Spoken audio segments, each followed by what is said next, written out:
Morning, everybody!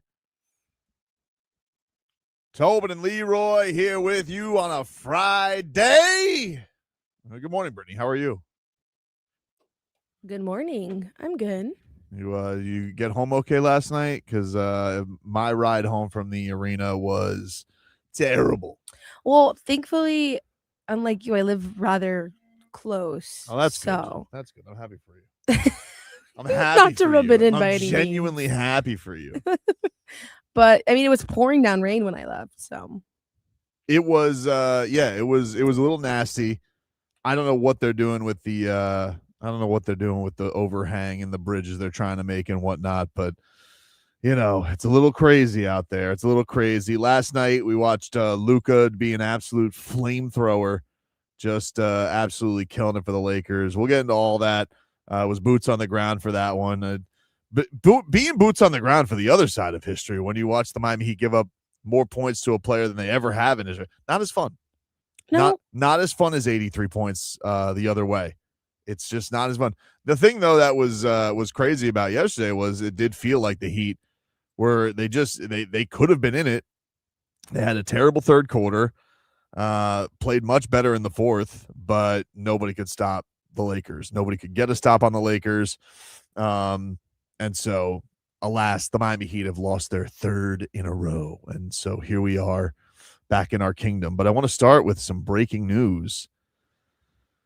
It sucks because Leroy's not here to give the highest of honors on our show, but to the deceased, which is, oh no, Chuck Norris died. what? TMZ reported 9 minutes ago, Chuck Norris has died at the age of 86. Oh my God. Yep. Chuck Norris has passed away. Walker, Texas Ranger. Of course, famous martial arts star, action star. And it was announced this morning. I believe he was in some kind of, I did see reports yesterday. He had some kind of medical episode. He's old. He's 86. And so they put out a statement on his social media that says, "It is with heavy hearts that our family shares the sudden passing of our beloved Chuck Norris yesterday morning. While we would like to keep these circumstances private, please know he was surrounded by family and was at peace. To the world, he was a martial artist and actor and a symbol of strength. To us, he was a devoted husband, loving father and grandfather, incredible brother, and the heart of our family." And he says, "We know many of you heard about his recent hospitalization. We are truly grateful for the prayers and support you sent his way. As we grieve this loss, we kindly ask for privacy for the family during this time. Thank you for loving him with us. With love, the Norris family." And Brittany, we bring this up. I know plenty of people love Chuck Norris. We all remember the Chuck Norris jokes from college. I mean, Brittany was in the sandbox when I was making those jokes. I was like, I don't think I remember those jokes from college. Oh, that was the internet back in the day, Brittany. I mean, these days, back in the day, instead of TikTok and Mormon wives drama, what you had was Chuck Norris jokes. It was something. The most unstoppable man on the internet, which then, of course, led us to many segments where Leroy Horde, which is why it's painful that he's not here today, claiming that he could whoop Chuck Norris's ass. And I always took offense to it. For 10 years, I've taken it. When Chuck Norris was 76, I took offense to it. When he was 86, I took offense to it because there's just no way Leroy Horde is beating up the deadly force that was Chuck Norris ever. And so, yeah, definitely not. Yeah, there's just no shot. And I don't care. I know he's going to say he's an old man. No, this is not just your run-of-the-mill old man. But unfortunately, he is no longer with us. So that is unfortunate news. Rest in peace to Chuck Norris. Yeah, that's shocking. I don't know how I didn't see that. It literally just came Oh, across. okay. I'm not like, yeah, I think it broke on it broke like right before the show. Right before the show. But I did see the news yesterday in a crazy day. I mean, we had March Madness. We had The Bachelorette get canceled. Yes. We had everything else that's seriously going on in the world. And then, of course, Chuck Norris. That I saw that he was hospitalized, but apparently he did not make it. So that's crazy. Did you text Leroy at least? I mean, he's just going to make some rude comment. I mean, Jennifer, maybe you could text him for us and see what he has to say. But it's crazy. Yeah, that is crazy. I mean, I don't think he was really my generation's like big thing, but of course I do know who Chuck Norris is. And like, what is the jokes online with the Nokia phone? The flu gets the Chuck Norris shot every year. No, not that one. I mean, it's all of those. Like, those are kind of the thing. It's like everybody does the thing. Freddy Krueger has nightmares of Chuck Norris. When Chuck Norris plays dodgeball, the ball dodges him. Chuck Norris makes onions cry. Ghosts tell Chuck Norris stories at a campfire. You know, it's that's kind of the thing. It was a great time in 2006. Yeah, it was. We were having a great time.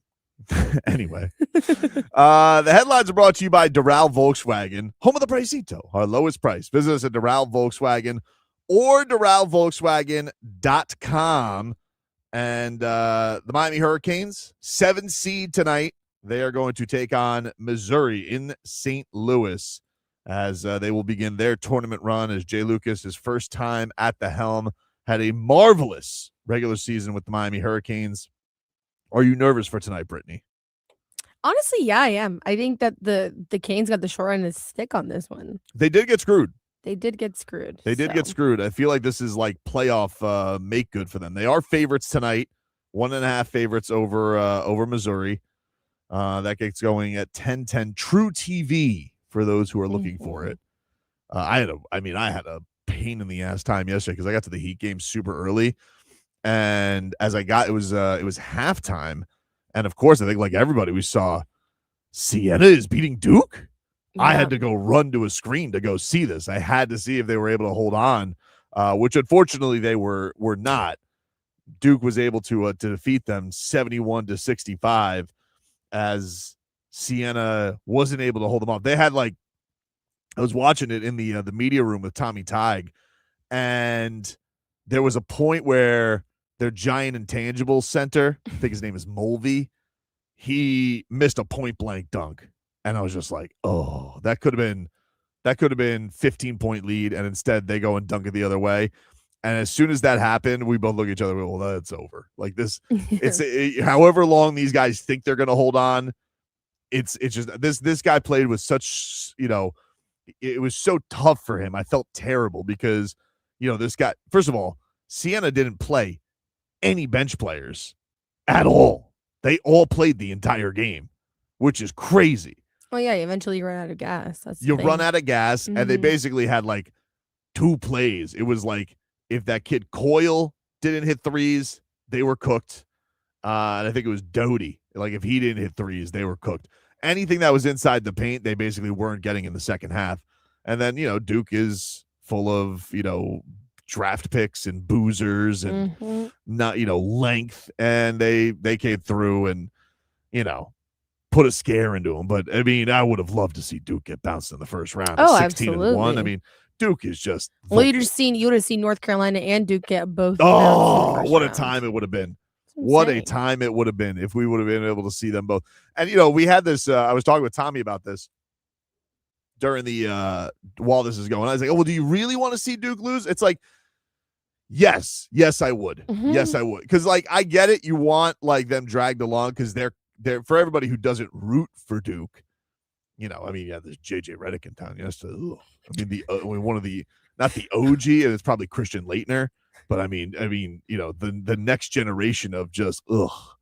And so if Duke would have lost that game, oh, that would have been delightful. It would have been delightful, but we saw there was a lot of upsets. I mean, last year, right? I feel like we didn't get a lot of upsets. This year, there's already been a couple. Yeah, you had your typical 12-5. As I told you guys yesterday, I'm a bracketologist. Oh. And I told you guys, you always want to take a 12-5. Now, this wasn't the how's your bracket doing? I haven't even looked. That's a good question. I haven't even looked. I think I saw yesterday that they said only like 0.9% of brackets are still perfect. So like barely anybody had a perfect day. But the big one I think was High Point 12 beating Wisconsin 83-82. that was probably the one that stood out yesterday the most. Were there any other? I mean, VCU beat North Carolina. VCU beat North Carolina. Here's the thing, though. VCU, I feel like they do this like every other year. VCU has a good tournament, like they're gonna get one. You know, they're gonna get one. Debansa from BYU and BYU got bounced. Tough day for Utah. Texas beat them 79-71. Texas A&M beat St. Mary's. That was a seed upset, but not a crazy upset. TCU did hold off Ohio State yesterday. St. Louis, they got a kid who looks like Joker with glasses. He was amazing. I watched the highlight reel of him on the way in here. This Joker has started a revolution. He started a revolution. He has. Yeah, he's like the bad body center guru. Now everybody's just absolutely cooking from like this kid was dropping all kinds of Joker moves yesterday. It was incredible. Leroy Horde's Michigan Wolverines handled Howard with ease. And so those are basically your big highlights from yesterday. But I could truly say the one that I was really locked into yesterday was Duke Siena. I watched all that second half yesterday before the Heat game festivities got underway. So you got that today. Action gets kicked off. Santa Clara takes on Kentucky at 12:15. You got Akron and Texas Tech at 12:40. And then you have Long Island University taking on Pella Larson and Keyshawn Johnson's Arizona Wildcats at 1:35. So that'll start off your slate. And then Wright State, looks like they're the Wolves, I'm guessing based on their logo. They take on John Crotty's Virginia Cavaliers at 1:50. So those are your early games here today while we are on. But last night, the Miami Heat got absolutely fried by a Slovenian assassin, Luka Dončić, with 60 points. We'll take a break. 15 minutes of Heat next.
Bum, bum.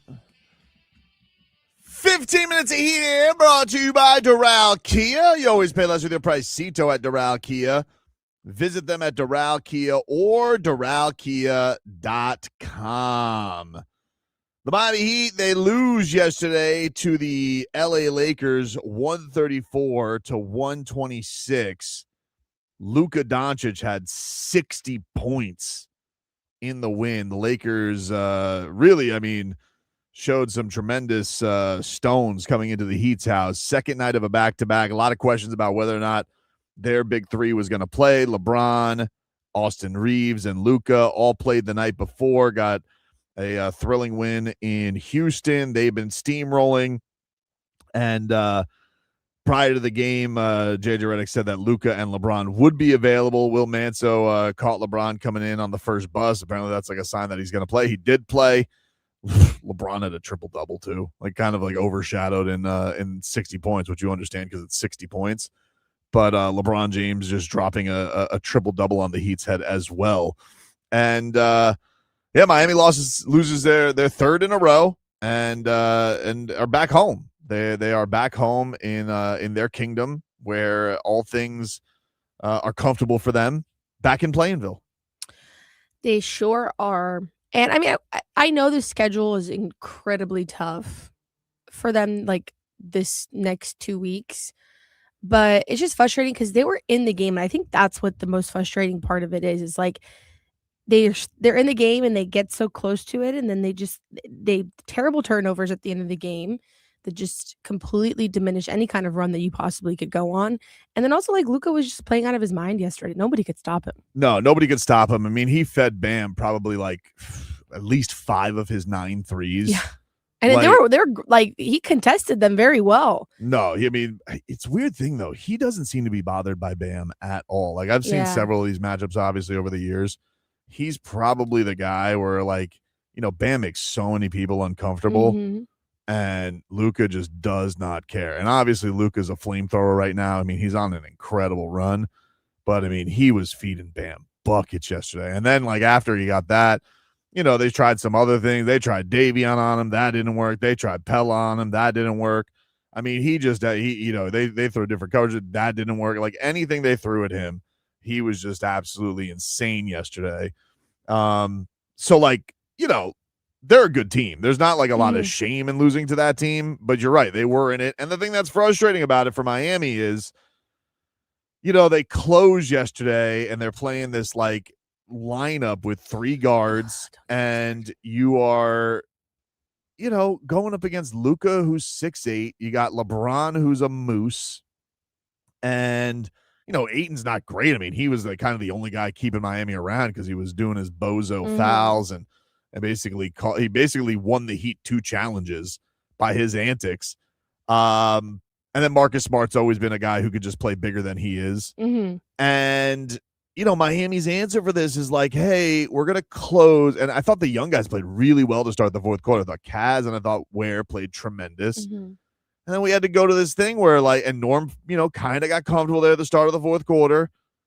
And, we go with this lineup with Tyler and Norm to close, and it just hasn't worked. It doesn't work. I don't even think the word is hasn't worked. I think the word is it does not work. So the definition of insanity, Spo, is to do the same thing over and over again and expect different results. And that's what we continue to do as we continue to play small ball at the end of games, and it does not work. It has not worked the entire season. So can we try something else? I think the thing too is I think back to that fourth quarter a couple of games ago where Kalel was just so good against the Hornets. He didn't play tremendous throughout the game. Yesterday, I thought he was playing one of his most consistent games. I thought Kalel was awesome yesterday. He played great. He was the second best player on the floor that we had. Yeah, I agree. And they finally kind of got it going offensively, Tyler and Norm there, but they couldn't stop anybody. Mm-hmm. And when you have these 2 just offensive savants in LeBron James and Luka Dončić, they're probably going to torch anybody, and maybe they could have found some things to fool the young fella. But I don't know. I just think that in any cases, if you're going to have a Bam Adebayo and you already have him out in certain spots, don't you want to have a little bit more size? Like, it seems like it would stand with reason and logic. And the problem with Miami, and it just is what it is. I'm not trying to disparage anybody because I think a lot of these guys are very, they're talented players. They're good players, not great players, but they're good players. Mm-hmm. And it just, at this point, Norman Powell has come back. They haven't won a game since he's come back. The Heat had the same issue when Tyler came back, when Norm was cooking. Mm-hmm. And what am I to do with that? Like, how many we're 70 games into the season. The season could be over in less than a month if they don't get out of the play-in, which they very well couldn't. Yeah. If they end up taking on Orlando in the 7-8, send Miami already to the 9-10 winner, because they're not going to win that game against Orlando. Nope. And who knows? You end up with the Charlotte. Charlotte can be hot as hell. You end up, the only one you probably feel, Toronto, they've had terrible luck against Toronto this year. That's the thing. All the play-in teams that they're around right now, they haven't had great luck up against them this year in head-to-head matchups. Right. Only Charlotte, they've had most of their success against them, but they just lost to them. But that's what I'm saying. They just lost to it. And then, the Hawks. The Hawks they've been fine with. They've been fine with. But the Hawks have beaten them in every play, and the Hawks give them hell. Exactly. Clint Capella's lurking somewhere, even if he's on the Rockets. I know he's somewhere. He's somewhere. and so, yeah, the Heat are in this spot right now where, they're still trying to figure this Tyler Herro and Norman Powell thing out. They both seem miserable. Whichever one has to come off the bench. Right now it's Norm. Mm-hmm. He's being professional. I think he took it better than Tyler. Yeah, especially the first time. The first time Tyler was not happy. I think Tyler handled it better the second time around. But I don't know what the Heat, there doesn't seem to be a good answer that isn't like you're going to hurt somebody's feelings, because the Heat have been in a spot where their best players throughout this have been Bam Adebayo and Pelle Larsson. So those guys got to be on the floor. And they don't want to take Davion Mitchell off because he can actually defend. Yeah. Please, we need as much defense as we can get. And then it's like, well, then you want to keep the two guards out there. It's like, I kind of feel like you just need one of them out there. Yeah. And then you should put some size out there. Yep. And Spo isn't going to do that because he's got, I think, a lot of respect for Norman Powell, but I just don't think it's for the best of the organization. And proof in that is a 7-game win streak when they weren't both playing. Yep. And maybe they lose to the Lakers anyway, because the Lakers are playing incredible right now. But I just don't think, that duo just has not helped the team put its best foot forward. And I don't think it's their fault as far as, they're playing how they play. Mm-hmm. But them both playing at the same time just doesn't seem to have a net positive for the Heat. No, yeah, because you take a hit at defense, number one. And number two, I just feel like they can't get into an offensive flow when they're playing with each other. Neither of them can. They both showed up to the game far too late last night. Oh, yeah. Tyler was really... I've never seen Tyler that mad. What was he like? It was he was 7 for 17? Something like that? Yeah, but he started, I think, 3 for 12. He he kind of got it going late, but he started... he smoked a layup there at the end, and mm-hmm. he was screaming at himself. I know he was upset with some call. I think that's the other thing too is both of these guys, you're not Luka, that's the thing. You're not Luka, and this Luka can go out there and he can, and he's getting every call known to man. And they're not they're not going to get every call known to man. Cause I don't know if I've pointed this out or not. You're not Luka. Well, yeah. The free throw disparity last night was insane. What was it? They shot 24, 23 more free throws than we did. Yeah, that sounds about right. But here's the thing. It's there were probably a couple you're like, oh, come on, because Luka can sell it well. Mm-hmm. I know LeBron, Bam was kind of around his throat and he throws the head back and you're like, you're gonna call, but it was a foul. Mm-hmm. It was a foul. And I get it. It's frustrating. When he's going right, he's one of the most impossible covers in the league, especially when he's shooting the three like that. Yep. But I just, the thing with the Lakers kind of had these stumbles early on. They've always had a better record than Miami, but that team has clearly figured out what their hierarchy is. Maybe it's a little easier because you have all-time greats, but it's Luka, it's Reeves, It's LeBron. They all play a ton of minutes. Everybody else kind of fills around. It's kind of felt like it's gone Ayton and Smart. And they just know what the deal is. And they all know it's Luka first. LeBron will do kind of everything. And then Austin Reeves, if he's got it going, he's got it going. This Heat team, you get frustrated because it feels like they're a different team for 3 quarters. Mm-hmm. And then they get to the 4th quarter when they struggle.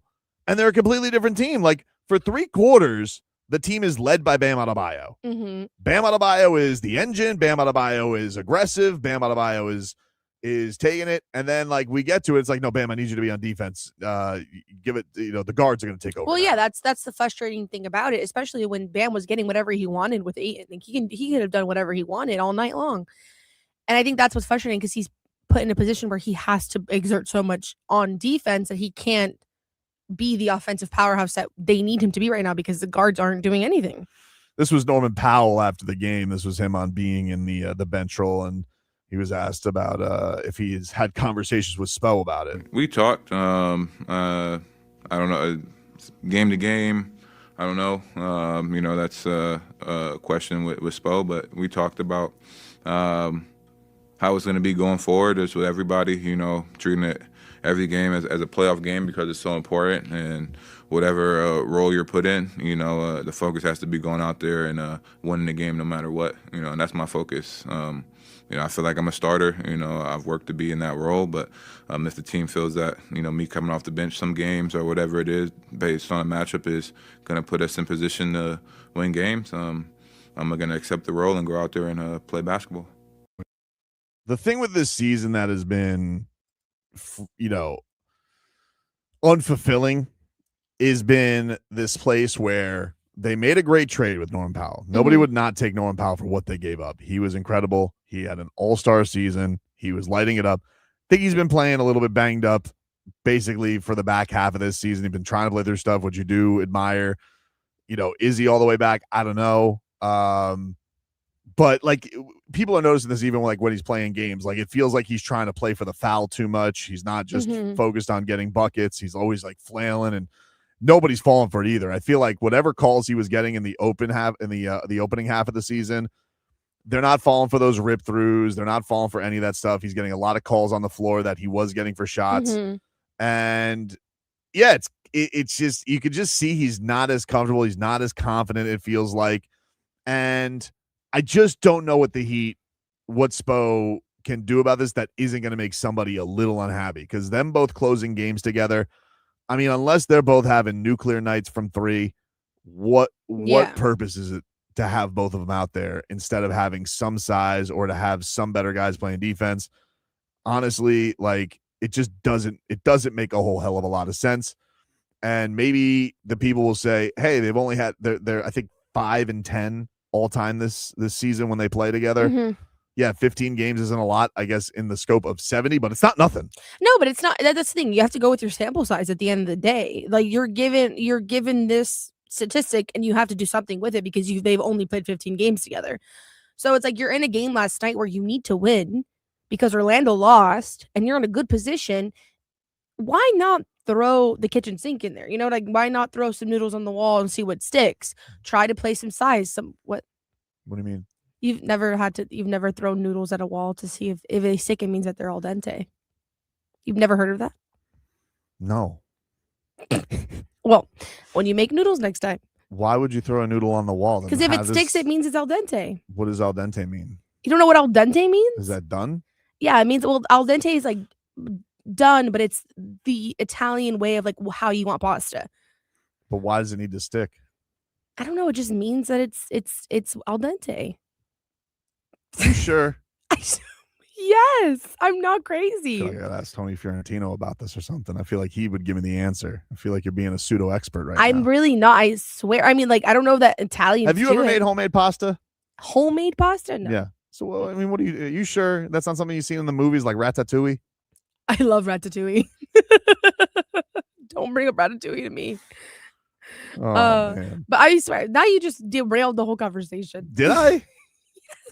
I mean, why I would was you eat using that? an analogy. Why would you eat the noodles after they touch the wall? Well, you don't eat that noodle. It's just one noodle that you're gonna test to throw at the wall. Wouldn't you just rather just like, I thought you just hold it on the wooden spoon? Normally when I make spaghetti and meatballs for my son, it's just like, I mean, I'm not making homemade, I'm just throwing it in the box, but like, hey, look, it looks like spaghetti now. See, look, everybody's telling you that I'm right and that you're wrong. -1.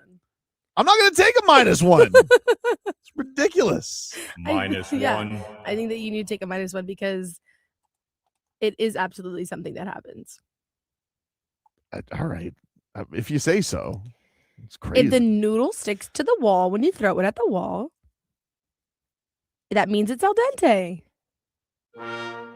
Speaking of sticking, look where we are, mired in our home, stuck back in the comforts of Playinville. Ah, to be in the nestled bosom of the 8th seed, not even thinking about getting into the playoff land, strictly there, close up the drawbridge. Let's all have ourselves a soiree in the grand ballroom over here with our new brethren, the 76ers. Welcome, lads. It's great to see you so banged up. Joel, pull up a wheelchair. Let us have some foie gras as we celebrate being in the play-in once again. Can't believe I thought these guys were going to do anything. Yeah, Leroy's not here, so you should be grateful for that. I'm sorry. At least I'm not. At least I'm Why not. am I such a bad person? I want to believe.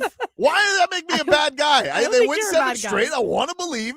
And then all of a sudden, these guys come back. They ruin the party. I don't think you're a bad guy. I'm We just made saying you're being- Giannis cry. We had 83 points. We had an all-time like block game from Khalil Ware, block and steals game. And then all of a sudden, you're like, oh, here's who's back. The two, Tyler and Norm are here. Oh, they great. come and ruin the Great. party. It's like the cops showing up, dude. The two of them. Everybody hide. The high-volume guards are here. Woo, woo, woo. Bam, you don't get to shoot in the fourth quarter, but woo, woo, woo. Khalil, you don't get to play anymore. Norman, Tyler's feelings are here. You're not a bad guy, just gullible. It's true. You are very gullible. I mean, But I whatever, think that man. makes like there's an innocence to that. Woo, woo, woo. Pella Larson, no more shots. Tyler and Norm need their touches. Woo, woo. Oh no, they just got another basket given up. Oh no. Oh no, they can't play defense. Oh no. They just let anybody into the party. All the cops are here now. This is like the officer ball.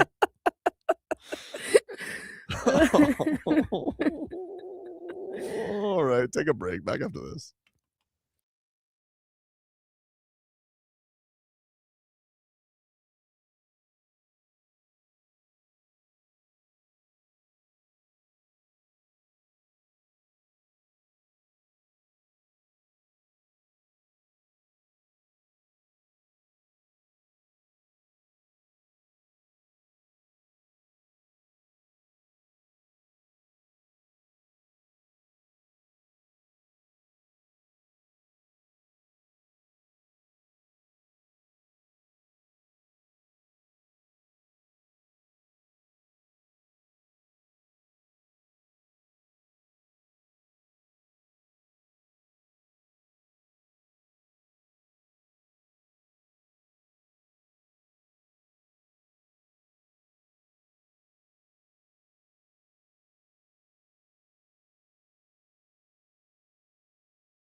More people like hit me up -1 for not knowing al dente. See? Ridiculous. Like, dude. you're in the wrong here. I'm not an Italian chef, Brittany. It's not about being an Italian chef. It's like, it's a saying. It's a thing. It's common knowledge, I Why fear. would I waste a noodle sticking it to... It's one noodle, Tobin. I don't know. It's a singular noodle. I don't know. Crazy. I'm not saying I practice what I preach. It's just what's the word? Like an analogy. Is that an analogy? Is that an analogy? I don't know. I haven't been in English. I guess in that time. case you were using it as an analogy. I was using it as an analogy, but it's understand. a figure of speech. Gotcha. You mean like so you're saying like throwing it at the wall, see what sticks? They're referring to the pasta? Yes. Whenever you've heard that saying before, right? Yes. It's referring to pasta. It seems like a waste of food. Well, either way, they've thrown this Tyler Herro, Norman Powell thing at the wall. It don't work. It don't stick. It doesn't stick. It's not al dente. I don't like it. I'm al dente. That's what I am. I've seen enough. He'll be back in action tomorrow. By the way, shout out to the Panthers. The Panthers yesterday went into Edmonton, got a shutout. Sergei Bobrovsky, 21 saves in the shutout win. Carter. He scored for the Cats. Carter Verhaeghe. AJ Greer scored for the Cats. Anton Lundell scored for the Cats. And new Reinhardt scored for the Cats. We got a new Reinhardt. I don't know if you know. Wait, there's a new one? Yeah, there's a new Reinhardt. He's not old Reinhardt is back nursing an injury because, all of our Panthers are broken. Yeah. Cole Reinhardt, spelled differently. He got a goal yesterday for the Panthers. They beat the Oilers 4-0. So, look, no matter what time of year it is, no matter how much the Panthers may not be the Panthers of old, just know one thing and one thing alone. That Sergei Bobrovsky owns the Edmonton Oilers, and they ain't scoring on him, dude. Nope. Sorry. That's just how it is. That's just how it's going to be. Because you want to know why? Because he's mother bleeping Sergei Bobrovsky. That's why. And he's not to be trifled with. And so I do sleep a little easier that even it's not like they spoiled the Edmonton Oilers playoff chances because, the West isn't as good as the East right now. The Panthers have no chance. They're 13 back. They have like 14 games left, if that. So even Paul Maurice is like, look, we know we're way out of the playoffs. It's not happening for us, which is a bummer.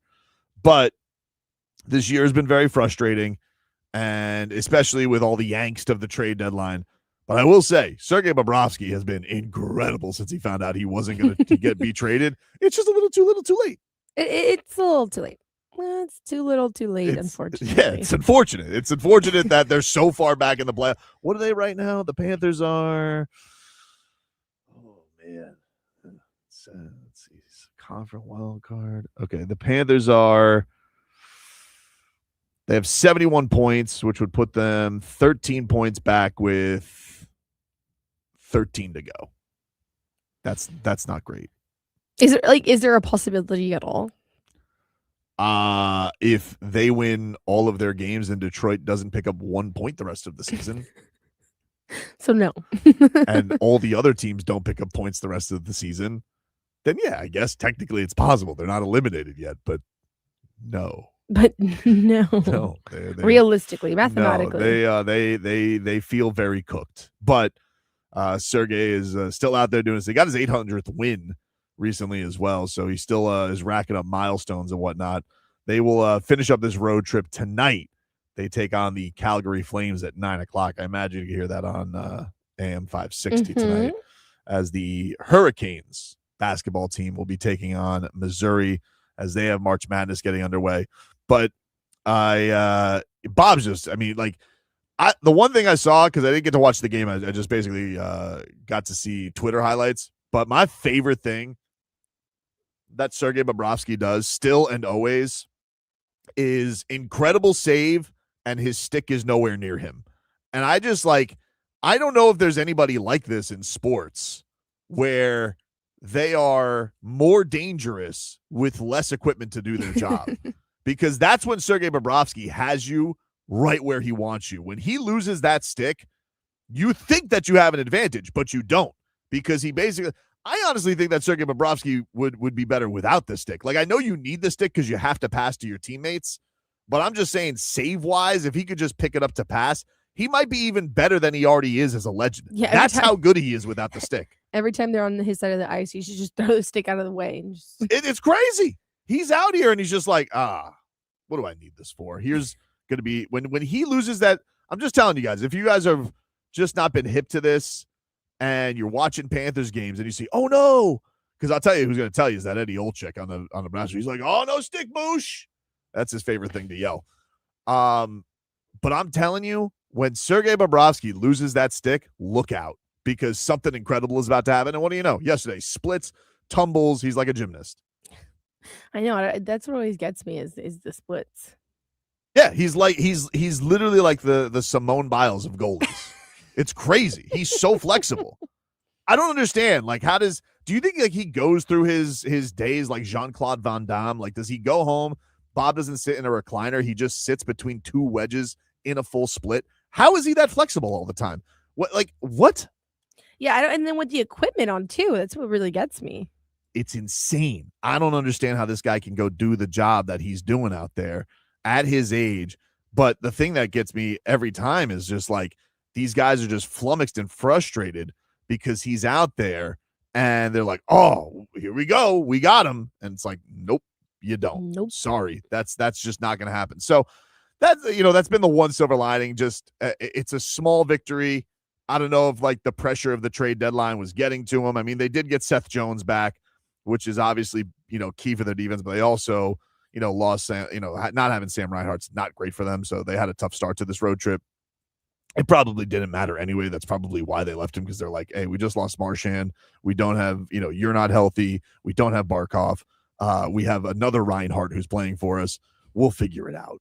Just rest up. And I think that it's unfortunate the only thing that's unfortunate about this for the Panthers really is, because this has been an incredible run, is that you don't have a crack at history. That's it. Like, you didn't have a chance to get to the three-peat, but you didn't really even get a chance to go for the three-peat this year. Yeah. Because you lost Barkey right away. So I guess they'll just have to start over next year. Like, they'll just have to go and try and win 2 more championships to put themselves in another position to win a 3rd championship in a row. But there's still plenty of, I really do believe that this franchise has plenty of window left. I'm not regretting like, oh, Marshy's hurt, he's old, that's a problem. I'm not regretting that stuff. I hope that they can figure things out with Bob, because, I don't know if you guys know this, he's the best. And I don't want him to leave ever, because if he does, I will be sad. This was him yesterday after the win. Yeah, it was, as you said, it was a great rivalry. They got great offense, we got great defense. It was a great fight. It's a great game. I think it was fun to watch and even more fun to play. I don't think for the Oilers you were fun to play. You're never fun to play. I honestly think that Connor McDavid wakes up in a cold sweat, like just randomly. He has to. He has, just thinking about, and I think Mrs. McDavid probably looks over and goes, "You okay, pal?" And she goes, "The Bob dream again, Connor." He goes, "He just doesn't give up any goals." She has to comfort him, give him a shoulder rub, then probably have an Epsom salt bath for him or something like that, just to calm his nerves. Maybe rub some lavender on his chest so he can go back to sleep, because all he does is think about this monster that is Sergei Bobrovsky. He's like, I can score on everybody else, but not him. Ooh. It's okay, honey. He is a legend. 800 wins. Here was Bob on 800 wins. Yeah, it's, I definitely humble and appreciate. So I thank God for everything, that I have. But I'm focused now on next game. I don't really think about that much. It's a great achievement, You look at the goalies that they're on the list. I couldn't even dream about to be in the same category with them. So, and I still don't believe. I believe, because you're the GOAT. Focused. We'll take a break. Get you caught up with your headlines. Dolphins looking at some prospects as the NFL draft is nearing. Old Sully in the lab. Back after this.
All right, welcome back, you rascals. Tobin and Leroy here with you.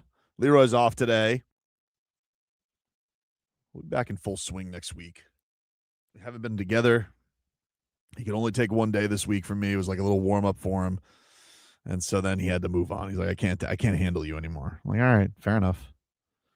We got one more pair of Heat tickets to give away today, so we'll give those away to Heat and Sixers, which could be for all the play-in marbles before they get into the play-in marbles. So we'll give those tickets away later on. We're going to talk some fighting today around noon. I'm very excited about this. Our guy Peter Kahn, who of course great boxing manager, is local and is done a great job with our guy Xander Zayas. We just had him in studio for that. He's bringing in a man named Alex Terrible, who is the lead front man for a death metal band called Slaughter to Prevail. And this is exciting. They're doing a fight card, Brittany, to kick off Rockville. So Rockville is apparently going to put on a 4-fight card the week of Rockville in Daytona. And this guy is a wild man. He's wrestling bears, but not like Khabib, who wrestled like a baby bear when he was a baby. He's a grown man who's wrestling. It looks like he raises the bear, but he was fighting a full-grown grizzly, and that was crazy. And now, so I based on the press release, we'll get more of this from him, but he is going to fight and then perform his music, which this sounds like the wildest man ever. So I was like, dude, count me in. So we'll have him, Peter, in, and we'll discuss all things coming up around noon today. We'll have a little fun, a Fight Friday for us here. And you guys know we love Rockville. I mean, we give the Welcome to Rockville tickets whenever it comes around, and excited to speak with Alex later on in the program today. Headlines are brought to you by Doral Volkswagen, home of the Pricito, our lowest price. Visit us at Doral Volkswagen or DoralVolkswagen.com. So the Hurricanes, they'll play today against Missouri. Get your sleepy poos in, or maybe you're going to be out partying and watching the Canes. I don't know if I am. I already went out this week for St. Patrick's Day, and that's like, Ooh. I'm already washed. I can't do 2 days, so I think I'm just going to be in my Snuggie watching watching the Canes. You still have a Snuggie? Yeah, right now I'm going to just Snuggie up and watch the Canes take on Missouri, and we'll see what's what. But in the madness of yesterday, High Point winning, we got action coming up later on today, of course, at 12:15, and we'll get the action going. Let me see where my bracket's at. I haven't even looked. Oh, yeah. Okay, there's the challenge. I only did one this year. Woof. Right now I'm ranked 23 millionth, 298. Wow. That's rough. That's a rough And one. then they put an ice cube next to me. That can't be good. That means you're cold. 16.6%. Yeesh. Did I pick any good games yesterday? I don't. Did you get any games right yesterday? Oof. Tough. Let's see. I got Duke over Siena. So I was almost wrong. Well, there on you that. go. You didn't let your hatred get in the way. Your disdain. Whiffed on BYU, Texas. Whiffed on Georgia, St. Louis. Jesus, St. Louis killed them. Yeah, I basically got the 1 seeds, and that's it. I don't watch college basketball. I watch the Canes. That's it. Yeah. That's why I have the Canes going all the way in my bracket. Yeah, I don't think your bracket is gonna do. But if the very Canes win it all, yeah, I can't imagine a lot of people have that. no, you can't. I mean, last year my bracket was great. I got the Final Four right, and I got the winner right. Yeah, my Final Four was, let's see, it was Canes. It was Canes, it was Duke, and I think it was Florida, and that was my other team. Why does this bracket look so weird? Hold on. Okay, I got Michigan, Houston, Duke, and Miami, with Miami winning it all. Interesting. It's not. No, it's really not. It's not. Nobody really cares. Nobody really. Hey, I had High Point. It's like, oh yeah, how many times you watched them? Where is High Point? Where is it? What? I know it's crazy. Actually, shout out to Wendell. He went to High Point. He did? Yes, he did. Wow. He was really Congratulations to him. Yeah, he was really pumped. He used to call their basketball games when he was there. Well, that's okay. You know what? Then I'm gonna root for High Point. I saw the one kid. He saw Dan Gnarly on Twitter called him William Regal, the kid from High Point. He looked. Do you remember the wrestler William Regal? Yes. He looked like William Regal, and he called the win yesterday. He's and was all excited about that. To me is like the best part of March Madness when the small schools do it and all the community around them gets a chance. The people who are there day in and day out around a program like that. That's really cool. That is what makes this such a special part of the year. You know, like doesn't really happen in football. Football is a money powerhouse. Very rare. I mean, Indiana won, but I mean they have a bazillionaire backing them in Mark Cuban. So it's not really Cinderella. And as crazy as it is, because they were at one point the worst football program, you understand why they are where they are. The NCAA tournament, it's like it's such a big deal just to even get that one win. And so when you had a couple of years ago, like when the Canes and FAU make it, it's just that's a really magical thing. I think it's really, really cool. So shout out to them and looking forward to the Canes coming up later on tonight. Joe Zagacki and Danny Rabinowitz will have your call from St. Louis. Get that going for everybody.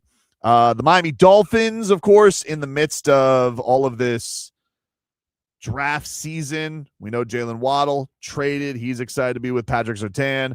De'Von Achane not traded. I saw this Mike Florio. I didn't hear him today on Joe, so I don't know what the update on this is.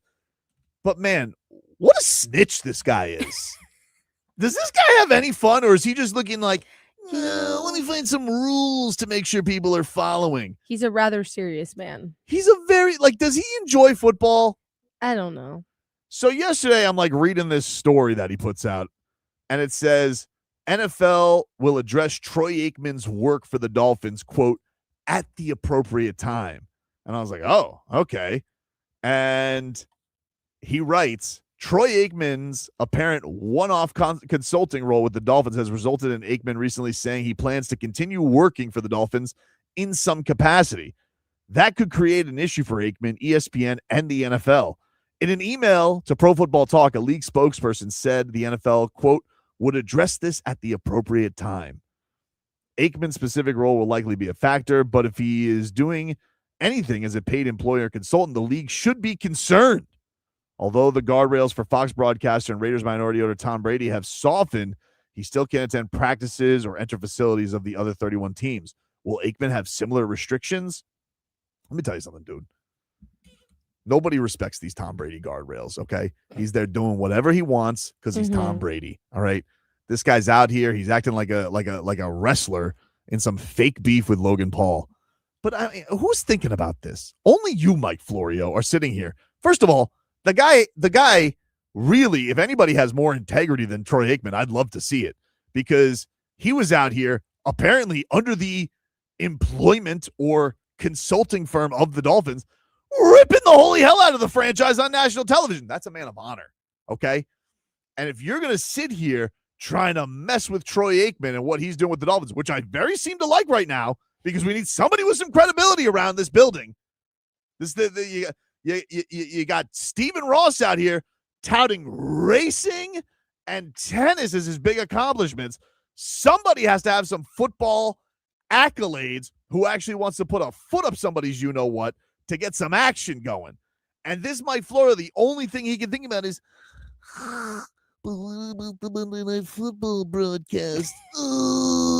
What, dude? Can you just leave it alone, Mike Florio? And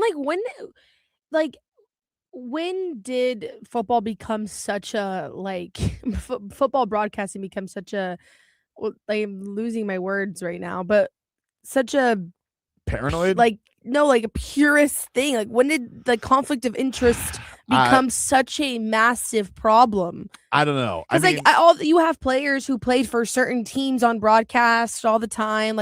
There's clear bias all the time, no matter if they're affiliated with that team or not. And we're gonna sit here and we're gonna play, like you said, semantic samurai on your rundown. about this? Like, what are we doing? It's just it's like we got to make sure everybody. First of all, let me tell you something about these football coaches. Okay, they're maniacs. All right, they sit there, semantics samurai, and they run these practices. All right, Brittany, if you ever been to a football, have you ever been to an NFL practice before? I have never known. You're not missing much. Nope. You go to these football practices, okay? And this is the kind of maniacs they are, okay? We're sitting out there, we got a camera, right, on something. And this Dolphins offensive line, it stinks. This is 2 years ago, not last year, okay? Go out for a training camp day, and they're like, all right, cameras down. Cameras down. And I'm like, they're doing offensive line drills, Brittany, at a football, at an end zone. 100 plus yards away, because we're not at the end zone. We're farther back from the end zone. And they're like, cameras down. And I'm like, let me get this straight, dude. You think that whatever we're doing here is going to mess with the integrity of this team that can't get a 4th and 1? That's what's going to do it? Are you high as a kite, Yogi? So the idea that these broadcasters who go out there, every once in a while you get a good nugget. You know, you go out there and you're like, oh, Tua said something very honest. What a shocking thing. They get nothing in these broadcasts. And so I have this feeling like we got a good thing all of a sudden going on here where Troy Aikman means business, okay? I like that. I like the fact that Troy Aikman comes in here with his championships. And this is by the way, this is no shot at Dan Marino. I actually think it's a good thing for Dan Marino, okay? I think Dan Marino's been taking it too easy on the Dolphins, all right? He wants to be fun uncle, all right? He wants to be fun Uncle Dan. No more. He needs to be serious uncle. And so what do? You bring in serious buttoned-up Troy Aikman who lets it loose a little bit. Now you got a peer in the building. You can pew, pew, pew, pew, take people down as you need to. So I think it's a good thing. But this idea that we have to, like, put guardrails up on Troy Aikman because, heavens to Betsy, he's helping the Miami Dolphins, who people think are going to be awful. Like, what possibly could Troy Aikman have to get in these meetings that is going to help them? Did it help Tom Brady? Obviously not. They're picking number 1. So whatever he had to tell Pete Carroll did not work. So Florio's got to come and stick his beak in the Dolphins business. Once again, it's only a problem when it's the Dolphins. The Dolphins want to tank? That's a problem. Dolphins want to go get Tom Brady? Tampering. Dolphins want to go get Sean Payton? Tampering. Dolphins have bad locker room ethics? Scandal. Dolphins have a legend helping them along, but he's also a broadcaster? That's a problem. But the Raiders do it? Not a problem. Not a problem. It's never a problem. It's only when it's the Miami Dolphins. Whenever they want to do something, you got a Florio sticking his beak where it don't belong. And that's the thing is, like, John Brady is like an owner of the team. And he is and runs like basically the front office. Like, he runs the front office and nobody seems to care that he's a broadcaster as well. It's not even like, oh, we put up guardrails. It's like, are you? Okay. Okay, don't let him into the interviews. It's fine. Okay, great. Don't give him the media availability. I gotta tell you, like, what is Troy Aikman gonna say? I gotta tell you, Joe, I don't know if this team's got it. Wow. Oh my God, we shouldn't have let him in the facility. We shouldn't have let him say anything. Let him in. What did he just tell Joe Buck? What did he just tell him? What everybody else in watching the Miami Dolphins already knows. I love the idea that they're like walking around here, and people will be cute and they'll be like, "Well, how do you think that he got the connections to solve it?" He didn't. He basically said, like, he doesn't get to talk to front office guys. He usually is out there talking to coaches, and he had some people tell him high opinions. So you're going to tell me now what is Troy Aikman? People are going to have to clutch their pearls and guard their purse because I don't want to tell Troy Aikman that this guy's a good coach. They might steal him as a coordinator. What are we doing? What a waste of time. What a tremendous waste of time. How about you let Troy Aikman live his life, Mike Florio? Okay? Because I know for sure if this was the Patriots, go figure that stuff out. Or this was the Vikings or anybody else, you'd be like, whatevs.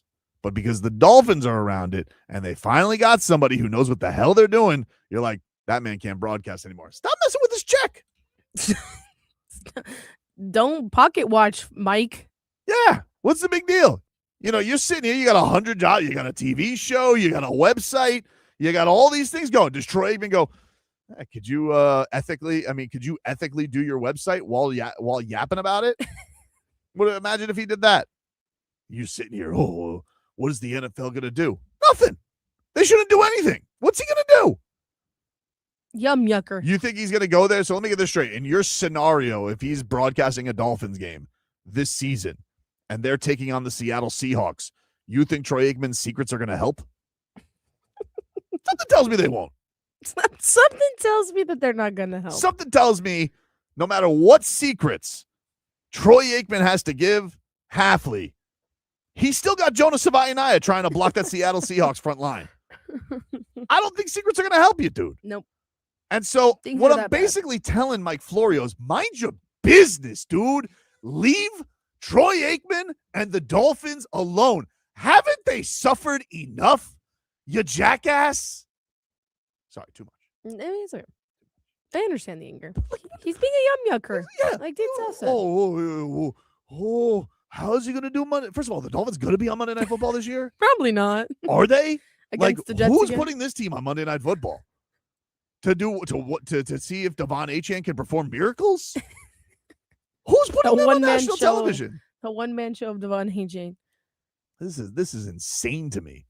Anytime somebody gets around the Dolphins, they're like, something's going on here. What are we going to do to stop this? There's some collusion happening. Something is going on here. Oh, is there? Okay. Tom Brady just gets to go willy-nilly, just doing whatever he pleases. They're the only team that tries to improve, and somehow it's always suspicious. Yeah. It's like they're doing something good. No, I mean, they have something has to be wrong here. Fortunately, they have caught the Dolphins in a number of scandals. That's true.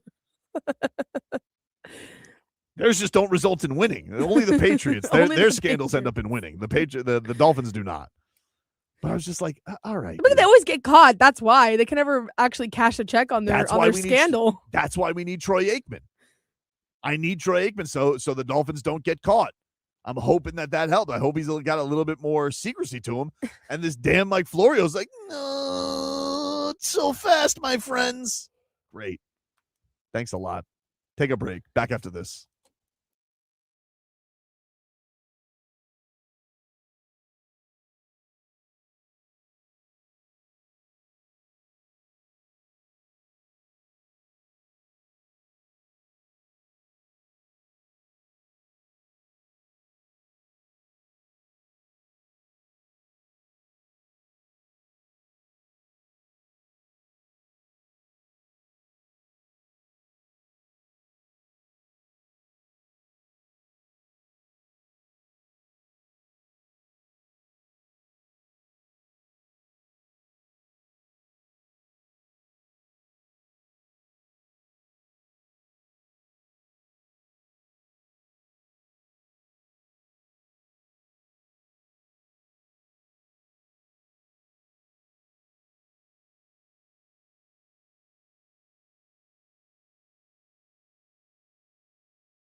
All right, welcome back, everybody.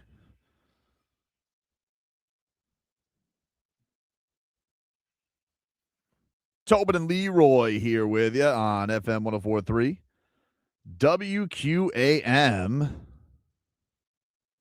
Take you guys up until 2 here on the program. Miami Heat, they lose last night. Luka Dončić had 60. He was incredible. There was no doubt about that. He had everything going for him. I got to tell you, man, I don't know what's going on with this whole personal life of his, but if he is in the midst of a breakup, unfortunate things going on with the family that it is. This whatever the hell, since this whole stuff has come to light, this guy's been on an absolute friggin' tear with what he's been doing. It's ridiculous. He's channeling his personal life into his basketball. Apparently he is. I mean, it is crazy how impressive he was yesterday. I mean, friggin' LeBron. That was the other thing. Is like you're sitting there and you're just like, I can't believe. I mean, like he's not what he was, but it's still like the way that he's able to dissect the game is still so impressive. And yeah, they just got the better of Miami in every which way yesterday. It really, like, it just felt like, after that first quarter where Miami got off to a great start, Kalel had a really great ending to that first quarter. The rest of it was, it didn't feel like it was really on Miami's terms. The rest of that game, especially that third quarter. I mean, oh my God, Luka comes out and just hits bombs away, killing Miami. And so now they got to figure out how to regroup because, true to their form this season, being inconsistent as they have been. I think that's one of those things where, they're going to have a lot, if this season ends the way it looks like it's going to end, this is where they got to figure out, like, where do they go with this, with getting this team more consistent?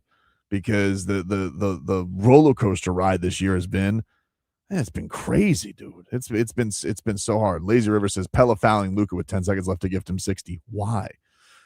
I don't know. I think I think the point on it was probably, I know that they like fouled Marcus Smart and maybe they didn't want to feel like they were avoiding it. And they didn't want that to become a discourse. Although Bam afterwards he said something that I was like, it was funny, but I was also like, not the time. What about the 83 points? Yeah. You didn't like that? I didn't love it. No, I didn't love it, to be honest with you. And I usually am like, and if it was anybody else, I probably would be more like, ugh. But I just don't think it's the time right now. And I guess this is the way I would put it, Brittany. We'll get to the sound here in just a second, but from my perspective, this is the guy who looked like he wanted to jump off a bridge 3 weeks ago because they were in the play-in. Mm-hmm. He has this great performance. It should be celebrated. I am thrilled. And anybody who is crying about 83 points, I know the discourse today is going to be, oh, well, Luka's 60 was more impressive than Bam Adebayo's 83. No, it wasn't. It's not. No, because it's still 23 points shy of 83. A lot less points. It's not impressive. Nope. And Luka, by the way, got a ton of free throws yesterday. You know what he didn't get? He didn't get 43. Not impressive enough. Sorry. You guys can be sitting and be like, oh, Luka had a hot game from 3. Very impressive. I'll tell you what, he had this one crazy ass floater. I was like, that was the most impressive shot I've seen all night. But it's not more impressive than 83 points. I don't care the competition. I don't care. It's just also not. like I think people also like to forget that Bam Adebayo isn't Luka Dončić. He is not an offensive powerhouse in the NBA. That's what makes it even more impressive to me. He's not a guy who does that, who takes over games in that capacity. Right. Prior to 83 points, his highest scoring game was 41. Right. Like, let's calm down. But this was Bam afterwards, and I was like, I don't know. It was one. I just didn't. I was one of these things where, like, hey man, I'm glad you scored 83, but you guys have just lost 3 straight. Sometimes great players are just great, but is there, in retrospect, anything you guys feel like you could have done differently with Luka? Nah, he has some tough shots out there. Like, it is what it is. I know what it's like to be in that mode. As people can see, it's not easy to get 80. But you know, he made some tough shots, and you tip your hat off and you keep it pushing. Yeah, it's fine. It's fine. It's just I don't know if I'm making the jokey jokes about it's not that easy to score 80 after the loss. I don't know. It's 3 straight losses. I get that it's 3 straight losses. And like what happened? What happened to dejected? I don't want to be in the play. They're back in the play-in. They're back exactly where they were. This guy was beside himself, and maybe he's just accepted the fate. Yeah, that's what I think it is. I think that's probably what it is. Is like, you know what? My trophy this year is probably going to be 83 points. And you know what? That's fine. He deserves it. It's an accomplishment. It's a night I'll never forget. It's a night he'll never forget. But I just think it's an interesting flip of energy of like, and maybe it's, damn, Luka had a great night. Nothing I could do about it. They've been playing better. Like when they were down 3 weeks ago and he's upset about this, they were playing like horse bleed. Mm-hmm. Then they had this great run. He's like, all right, it's in us to play a little bit better. Mm-hmm. So maybe that's why he's not as upset. But I was like, all right, dude, but you guys just lost your 3rd straight. You're back in Plainville, exactly where you were miserable 3 weeks ago. And so I don't know. I was a little put off is strong, but I was just like, really? Like I was a little surprised by the tenor after the game. It's very much so not him, and it is the first game that I've seen him after losing be a little bit not as dejected as he has been prior. So I think that he's kind of I feel like he's just come to terms maybe and made peace with the fact that, you know what, we are a playing team. Maybe Dwayne Wade was right. Maybe Dwayne Wade was right. Maybe that this and look, he may also just be like, that team's better than us. That guy was better than us all tonight. And he's right. Like he was in that flow state and it was incredible. And and by the way, he's been playing incredible since the 83 point. He played really well yesterday. Bam played really, really well yesterday. Nice of everybody else. You would have thought that the Heat played the second night of a back-to-back because apparently Bam Adebayo is the only one who didn't hit his snooze button. Yeah, well, that's the thing. I think for him, it gets to a point. I mean, if I was him, I feel like it gets to a point where it's like, I'm doing everything I can do. Yeah, maybe and that's what it is. It seems like nobody else, even the coaching staff, is doing what they need to do. I don't know if they're doing what they need to do. I don't think that they are. And I think that there has to be a frustration. Fontecchio so much? Why are we starting Simone Fontecchio? What is that? Like, why am I hearing when I play the starters? Why am I hearing Simone Fontecchio Italy? Like, I don't need to hear that. I like Simone Fontecchio. I like him too, but he's not a starter. He's a very nice teammate. He, you know, when he first came here, his first 3 weeks with the Heat, he was red hot. Yeah, I mean, he was like one of the best players on the team. He actually had a nice little run to start the game. But sometimes you got to know how much juice is in Simone Fontecchio. Mm-hmm. And I felt like when we got to the third quarter, I'm looking up and I'm like, there's 5 minutes left in the third quarter. Luka's killing him, and you still got Fontecchio in there. Oh, what are we doing? Mm-hmm. I don't know. It's tough, and it's tough. And I think for Bam, like, there has to be a frustration there. When it feels like every season, he's the most available player. He's playing to the best of his abilities, and he looks around, and it's not there for everyone else. That's why I don't want to kill him, because if anybody deserves like a benefit of the doubt of some levity, it's definitely him for sure. If anybody deserves it, because like he's playing on a bad calf, and he went out there and he didn't, you know, he's not dogging it on defense and all that. He just like Luka was a flamethrower yesterday. He was amazing, but I was just like. I was a little just confused by it because I was like, man, this is so much different than the guy when they were back in the plane a couple of weeks ago, who seemed like his, you know, I don't know, like he just got done watching a sad Hallmark movie. I know his post game interviews this season have been rough. Right. And so this one yesterday, he was just kind of like, that's kind of how I felt like afterwards. No, I mean, I think I even asked him, I was like, what's your frustration? He goes, yeah, I heard your question. I was like, well, what am I supposed to do? Because it matter. Well, if he's mad, I guess we're all mad. Yeah, you did ask him. You actually asked him specifically, like, "Are you sad?" He's like, "Yeah, I guess." Sure. Yes, you know, we're gonna get out of this play-in at the end. I'm like, are you? I don't know.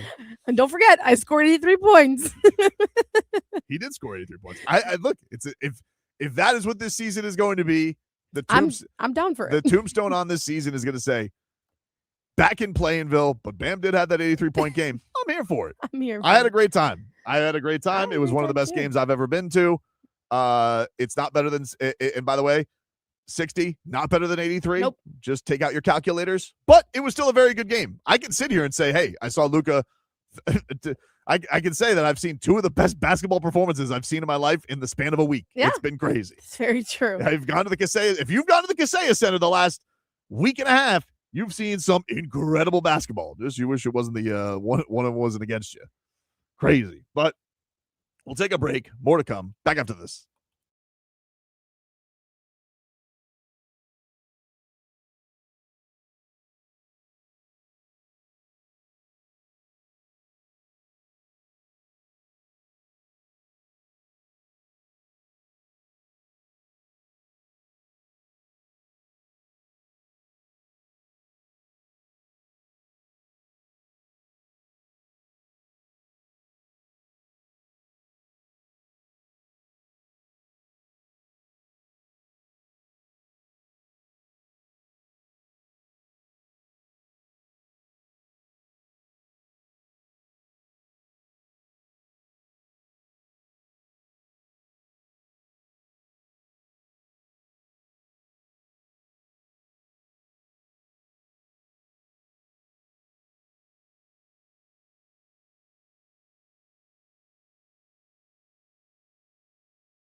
Ah!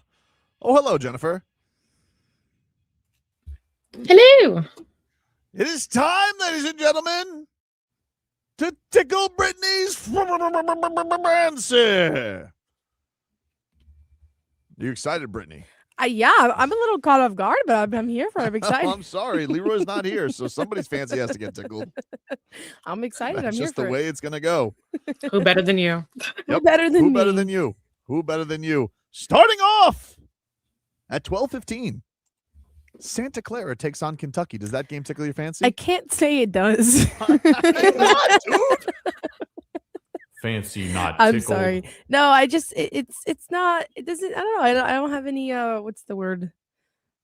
What's oh my gosh? Skin in the game. Skin in the game. I don't have Interesting. anybody like yeah.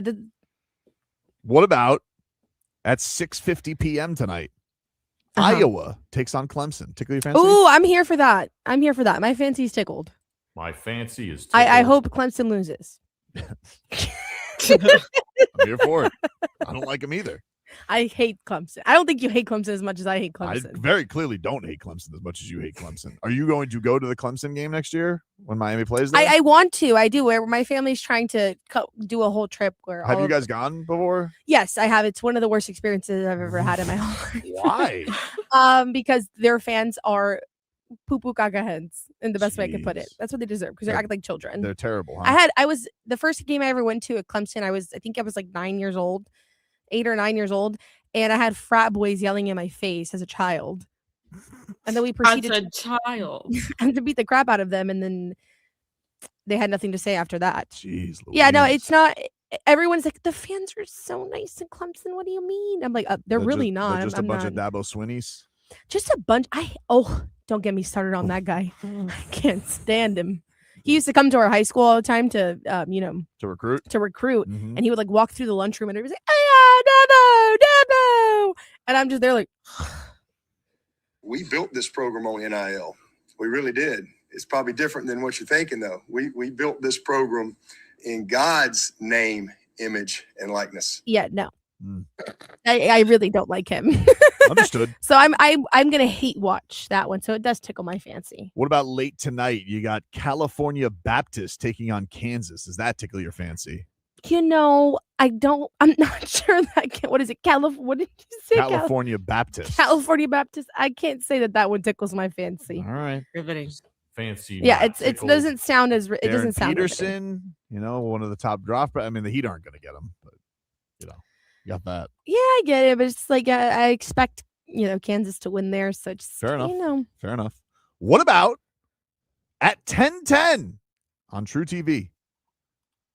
The Missouri Tigers take on the Miami Hurricanes. Does that tickle your fancy? oh, but of course it My tickles my fancy is tickled. fancy. That's what I'm talking. I'm ready for it. I got plans to watch the game tonight. I'm there with my adult beverage in hand, and I'm gonna root on the Canes. All right. We got one. We got one. We got No, one. I know we had two. I was ready Oh, to. Clemson. That's right. Yeah, don't. What about? Because maybe you want to get another screen ready tonight at 6:10, 6:05. Excuse me. The Miami Marlins take on the Houston Astros in Grapefruit League play. Hey, Yuri Perez is on the hill. I'm so sorry, but yeah, no, my fancy's not tickled.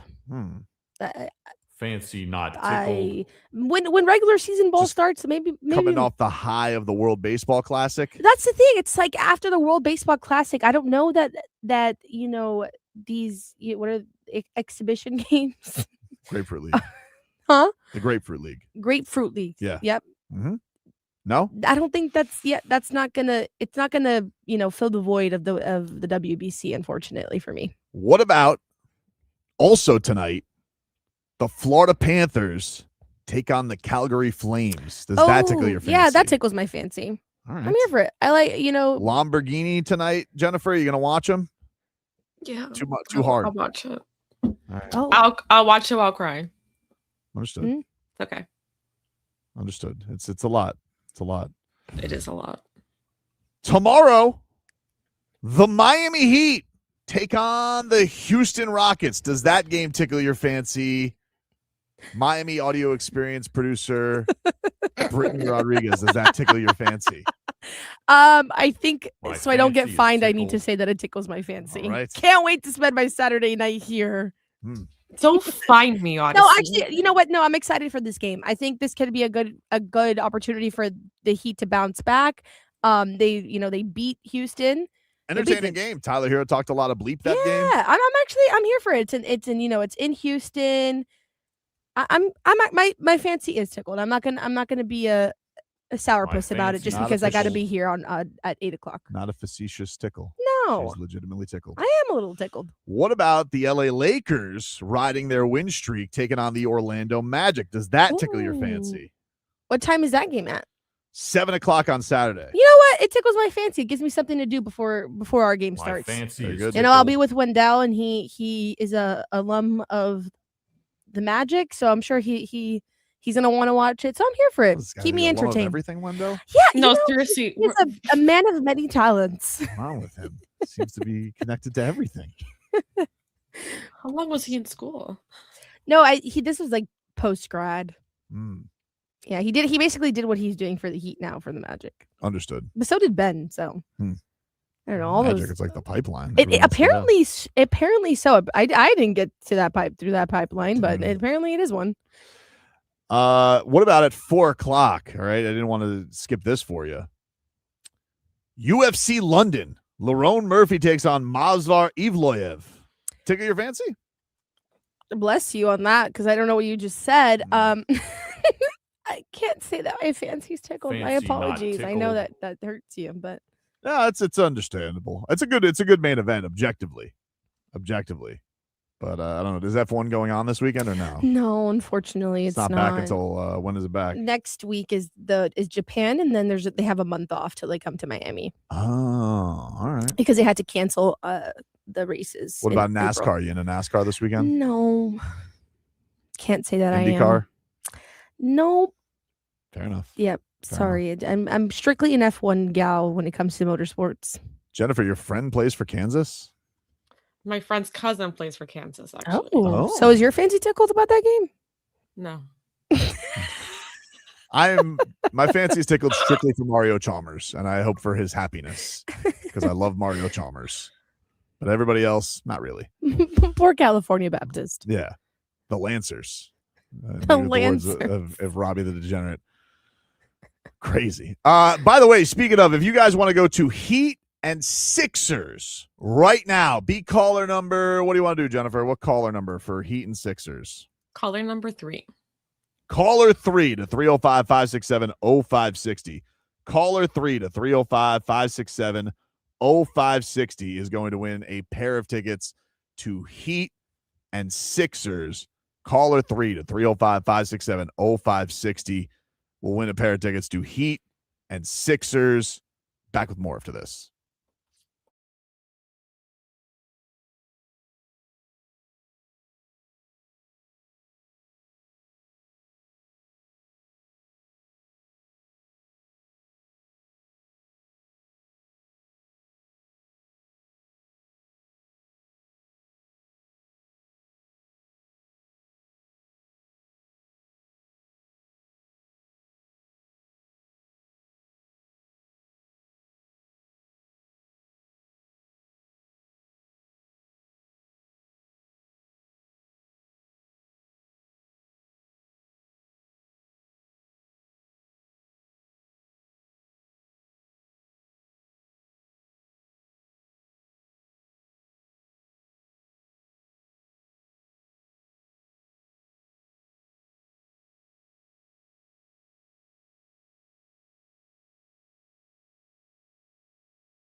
All right, welcome back, everybody. It is Tobin and Leroy here with you. Sans Leroy, he's off today. Enjoying this lovely Friday off. Has been talking a lot about the South Florida sports landscape and March Madness going on. But you guys know we love the fight game here. You know me, I'm obsessed with boxing and MMA and bare-knuckle and dirty boxing. All of it. I mean, there's not really anything I haven't seen in this town. But I was very excited when I was told about this. Our boy Peter Kahn gave me a little contact, Jennifer, and he's like, hey, we got this sick event that's coming up. Because you know one thing that I know you love rock and roll. Okay? I do. You do. And I know one thing is that you love Rockville. I mean, we talk about that Really do. nonstop when that show comes. And so fusing the two, your world and my world together of fighting and Rockville together. Let's go mosh. This is an incredible idea. So there's an event coming up on May 6th to kick off Rockville week called Blood for Blood, which is going to be a bare knuckle card. And it's going to be 4 fights. And we got the main eventer right here in studio with us, Alex Terrible, who is the lead man of Slaughter to Prevail, joining us here. Alex, thanks for the time, man. Really appreciate you. Thank you for having me. It is having us. It's very great. And then we got Danny Wimmer here, who is putting on this event. Danny, thank you so much for joining us as well. What's happening? It's exciting to have you guys here. So, Danny, can you give us a little? So, how did this idea come to be with this Blood for Blood event? And then, Alex, I want to get into your whole story about where this is. But Danny, go ahead. How did this? It's interesting enough because back in the day, I did used to fight. I'm purple belt in jiu-jitsu, and I started getting into Muay Thai. So when Alex went to his team, who I'm really close with, started with Nick, his agent, and then his management, who I'm really close with, they said, hey, Alex has got this crazy idea. He really love to talk to you about it. And he, really wants to throw this fight before the Wednesday before Welcome to Rockville. What do you think? And I went, I'm in. Wow. I'm in. I love it. Okay. So, Alex, I think I read this in the release. You're going to fight and perform. Like, that seems insane, my friend. Yeah. People usually who they fight, they focus on fighting. Yeah. You want to fight, and then you're going to be performing for everybody. Like, when did this idea come to your mind? So it's actually our guitarist idea, Jack Simmons, and we just. He's like a businessman, he has the crazy ideas every time. And I told him, like, this is absolutely insane, but it's impossible because we need the serious people get involved in all this stuff, And he's like, I will get it, And right now we have Danny Wimmer sitting here. We have BKFC helping us.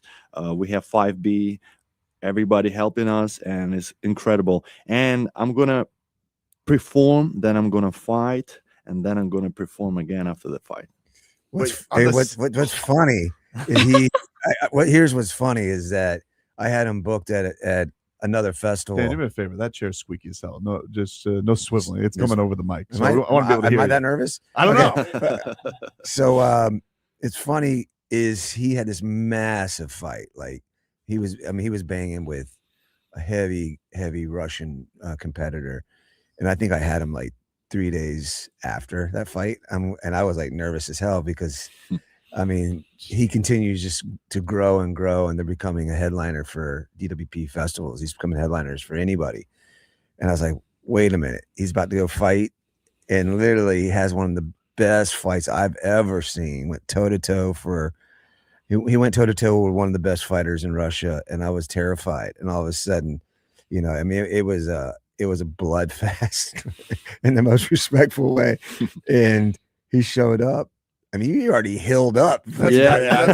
He's got some superhero powers. Wolverine. Man. You got some Wolverine in you, dude. Like, that's crazy. So, but what makes you want to do both in the same? Like, obviously, you're very clearly a wild man. Like, this is insane. But like, can you?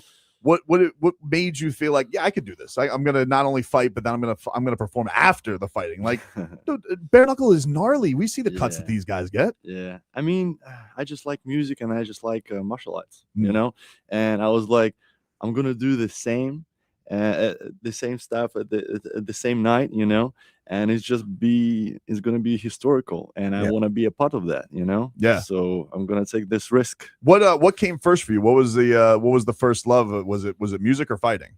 music for sure. And then after 10 years, maybe fighting game. What drew you into that? This gentleman, actually, the camera guy right now, he's filming me, and he's my friend Nikita. He's from Russia, and he invited me in this fight game. I was start watching Pride, I started watching UFC and all this stuff, and I was like, I want to be that guy in the cage. That's crazy. That's it's an unbelievable thing. When you so like, are you nervous about this idea at all, Danny? Like, obviously, this is going to be an unbelievable week of entertainment. But is there any part of you that's like, man, like this is too much, or are you excited about just the idea of rolling this all out because you feel like this is a man who can handle all this? No, man, I have so much belief in him. He's one of a kind. His heart's bigger than anybody I've ever met. Just watching him grow as an artist, he's a guy who gives it his all. At any time I've ever seen him perform, he leaves it all on the stage. And this isn't going to be his first time fighting and then performing like right after. It is going to be different. This is a one-of-a-kind event. He is going to perform and fight that day. His competitor thinks that's a disadvantage for him, but I don't know. I think it's going to be a great way for him to get pumped up and kick some butt over there.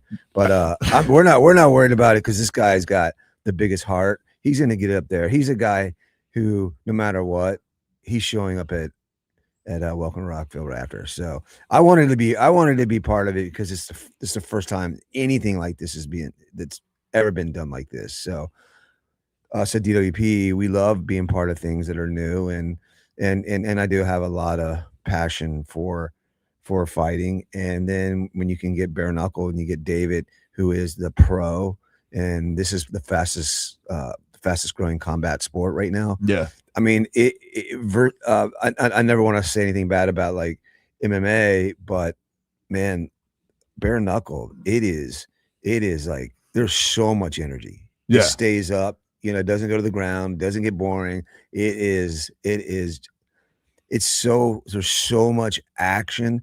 So for me to be part of something that's a one of a kind, and to have Alex, who is a superstar, who is becoming my next headliner, who's going to put everything on the line to do this, I mean, means I was like, I have to do this. I have to be part of this. How can people get tickets for this? For the fight event? Well, the show's doing extremely well. You can go to bloodforblood.com, or you can go to Welcome to Rockville and find tickets. Just Google it. You'll be able to find it. And it's the Wednesday night before Welcome to Rockville, right there in Daytona. It sounds like it's going to be an amazing time. Alex, I saw on your Instagram you wrestle grown bears. I'm not wrestling them. No, well, I'm you're playing doing, with them. Okay, wait, the band? In his contract, he's not allowed to wrestle bears. Right? So no bears before the fight. No. That's been written in his contract. No bear fighting. Well, this is a crazy thing because we've seen obviously the violence of Khabib back in the day. As a kid wrestling the baby. Is this like is this a strictly Russia thing? Is this because like are you raising the bears? Because the bears that you have on your Instagram are monstrosities. They're huge, but you obviously don't seem very scared of them. Because they grow up with us. We socialize them, Not everybody. Not a lot of people in Russia either, but we just love bears. I don't know. It's just like our animal, And I have my neighbor. He has like a big place with the rescued animals, wild animals like tigers, bears, Wolverine. And I just help him out a lot with the money and support and all this stuff. And I just play with his bears, And this giant bear, his name is Tom. He's very popular in Russia, And Tom the bear. Tom the bear, yeah. He's very calm. He's very chill. He loves play with only males, not female. Female, he's like very gentle with females. But with the boys, he starts to play like hard. He's a roughhouser. Yes. That's crazy. Man.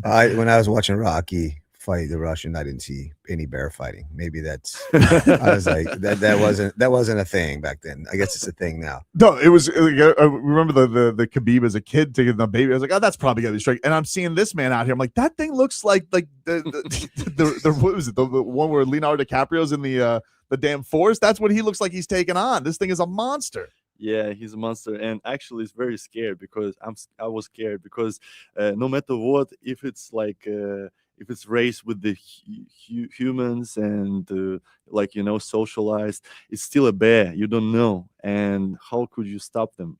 Yeah. We don't have guns in Russia and stuff, you know. So you just have guard bears instead of guard dogs. So you gotta trust him. Yeah. So I trusted him. What was there a point when you realized he trusted you? I just look in his eyes and was like, okay, you're my guy. You're my friend now. Can you explain though, Alex? Give me as a sense, what is the difference between a rush of like you are leading a show, crowds are singing your song, the energy's pumping? Compare that to fighting. Like, is there one that gives you? Is it a different rush? Is it the same? Like, how can you explain that to our audience? It's very different. When you're fighting, it's just your vision have this like tunnel, you know, and you like you have to control your emotion. You have to stay cold. You have to keep focus. You like have to keep your stamina and everything, which is when you're performing, it's high adrenaline, but it's the different kind of feelings because you not get hurt, you're not getting hit, you know, and everything. So it's kind of different. But I love this adrenaline and another adrenaline. I just love. I am adrenaline like junkie. Yes, I believe. No, I think that's an understatement. But it's very different. But it's actually helped me a lot when you like performing on the stage and when you walk out into the ring. Because a lot of fighters start to like burn out at this point, you know. I stay cold because I have this like experience already with the crowd, people watching you and all this stuff. Because a lot of fighters get like very afraid of the crowd. When people watching you fighting is very like stressful, you know. When you performing, when you fighting in the gym, it's like obviously very light work, and even if it's like a hard sparring session, it's different. It's very much different. It's not that pressure for the crowd, but for me it's easy, you know. Do you feel like as an athlete, like do you have to stay in shape for performing, or is that all on adrenaline? Like how do you because obviously you're an athlete, you're in good shape, we see you in the boxing gym and whatnot, but like do you feel like that benefits you as a performer, or is performing like just pure adrenaline, you're feeling the rush of the crowd to keep you going through a show? I don't know. Actually, it's very different. It's individual, you know. Yeah. But I don't know.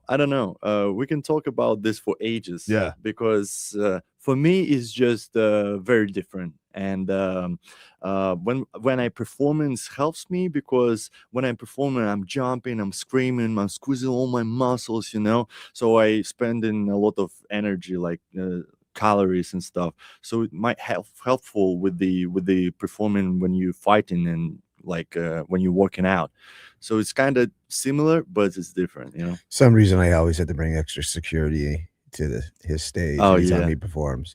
Yeah, just because the crowd gets so wild. Well, I mean, he's up there giving it, and he's got the audience at his palm, and he can make them do anything. He creates this wall of death that I usually get terrified by, and we know it's coming, man. And he's just got he's got such this incredible relationship with the audience that he can get them to move how he wants them to move, because he's just such a great entertainer, and that's one of his strengths as an artist. So when he walks out, like he was just saying, when he walks out, the crowd's ready to get Sparta, what is your profession? Oh.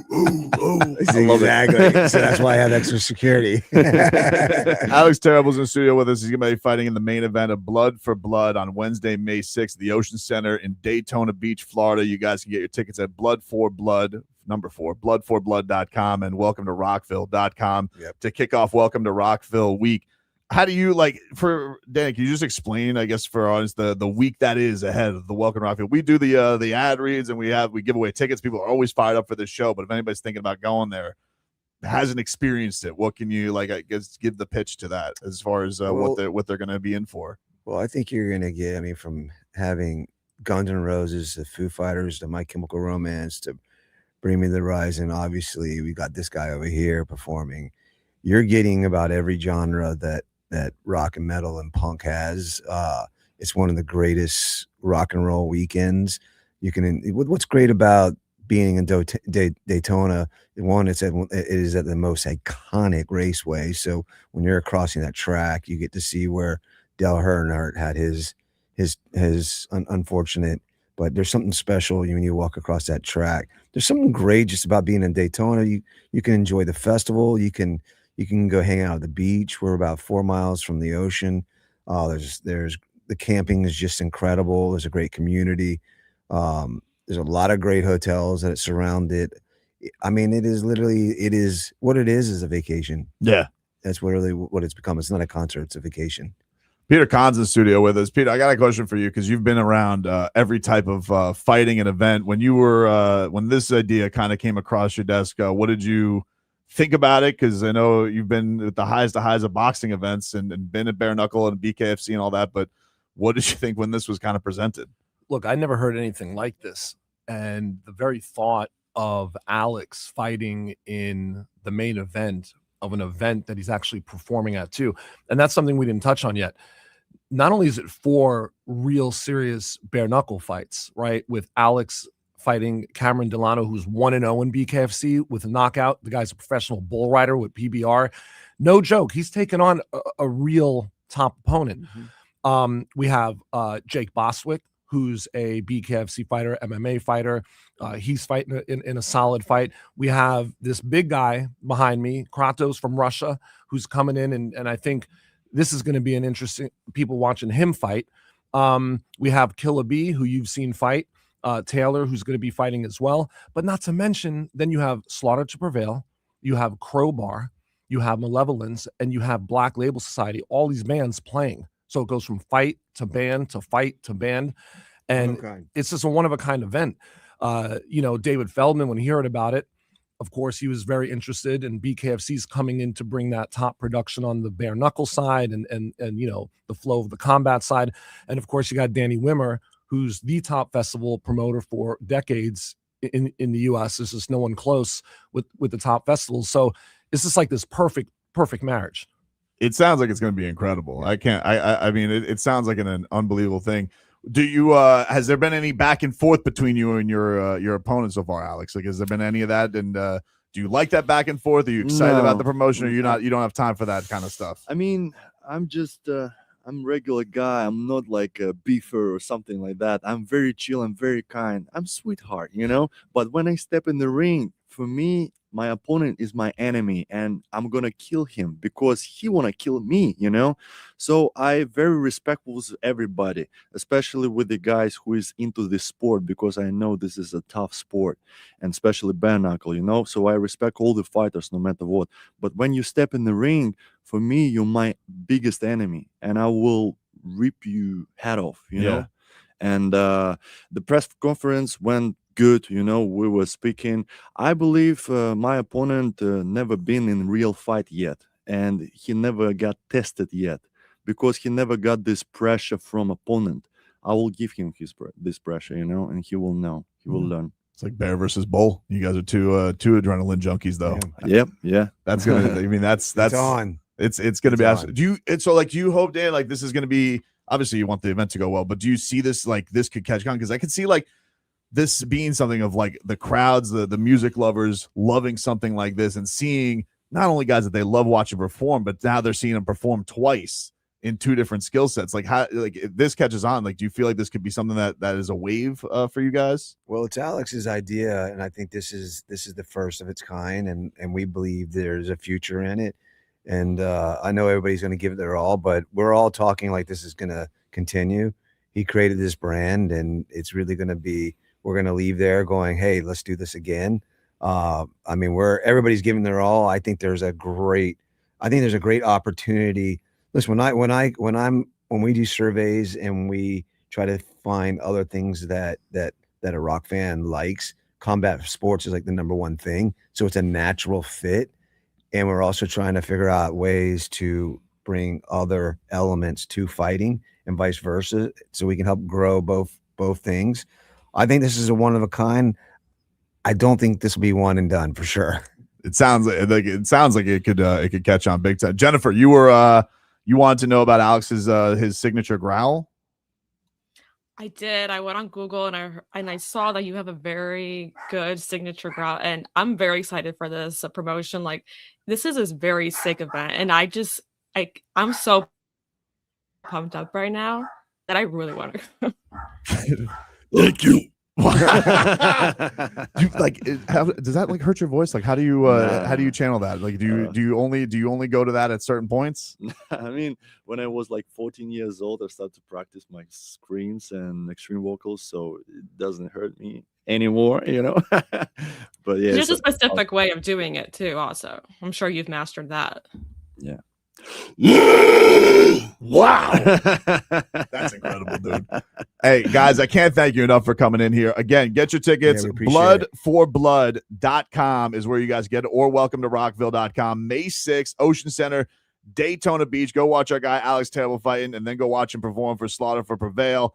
Sounds like an excellent event, guys. Peter, thanks for bringing him on in.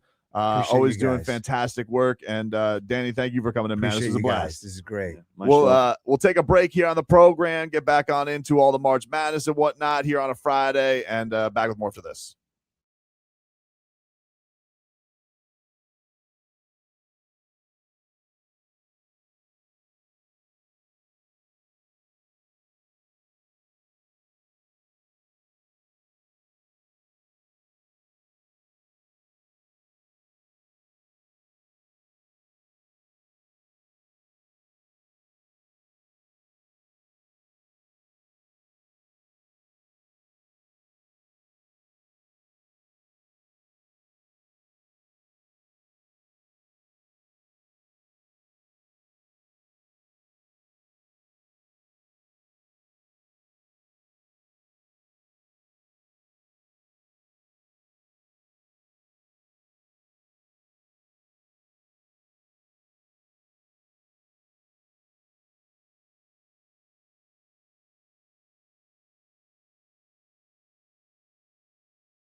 All right, welcome back, everybody.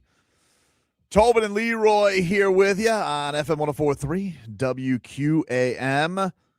Thanks again to Alex Terrible for coming by the show, and Danny Wimmer for coming by the show, and Peter Kahn, our guy, for setting that all up. And again, if you guys want to go catch their fight card / concert night, bloodforblood.com on May 6th is when that all takes place. Were you excited about that interview, Jennifer? You seem to love the growl from Alex Terrible. That made my day. That was so epic. Very, very, very cool. Like, I was not expecting that for today. Yes. I'd watch it all over again. It seems he was. I mean, you should have seen like how many people were in here, Brittany? Dude, I literally I texted Jay Fig. I was like, they just pulled up 15 people deep. I was like, what's going The on? whole crew. I was like, oh, you guys are on the like. It makes sense. They all look like they could kick ass. Yeah, and they scream did. Music. They did. That's literally like, if you go out with that crew, you're gonna win whatever fight you're gonna be in. If there's any trouble, that's And the fact that you had Danny Wimmer in there too, that's so cool. yeah. Listen, I know he said beforehand he doesn't do a ton of press. He's like, this is not something he's He was nervous. he wasn't honestly. He said, stop squeaking the chair, It's sir. not his fault. It's really not Danny's fault. It's our squeaky chair's fault. And our It's chair Leroy's was fault for some reason. Our chair was squeaking like crazy, and I'm like, I've been telling people we got to clean up in here. It's really been, we got boards all over the place. There's like wire snippets all over the place. I've been asking it to get spruced up in here a little bit, and also, if we could get some WD-40 on this chair. But he was great. I think he's excited about it. I think the event sounds cool. I think it's such a great, whoever thought about that was like, they're onto something, and this should just keep happening. Like, the interesting work. The fact that you can go ahead and combine heavy metal with fighting, it just makes sense somehow.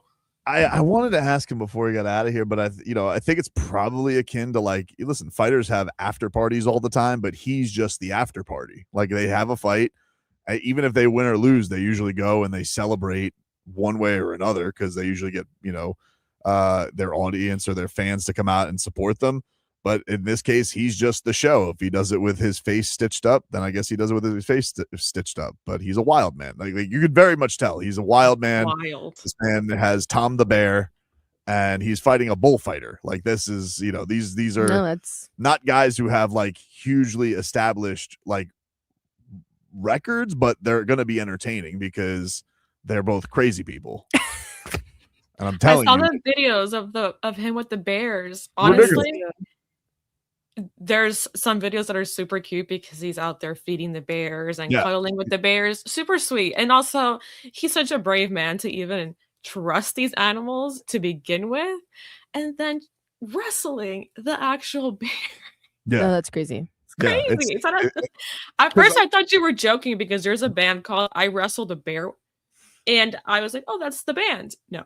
There's a band called I Wrestled a Bear. That sounds like one of the fake band names I would come up with. I know. That's why I was confused. That's crazy. That's absolutely insane. All right, we'll take a break. Appreciate those guys for stopping by, and we'll do a little mixed bag coming up next.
All right, welcome back, everybody.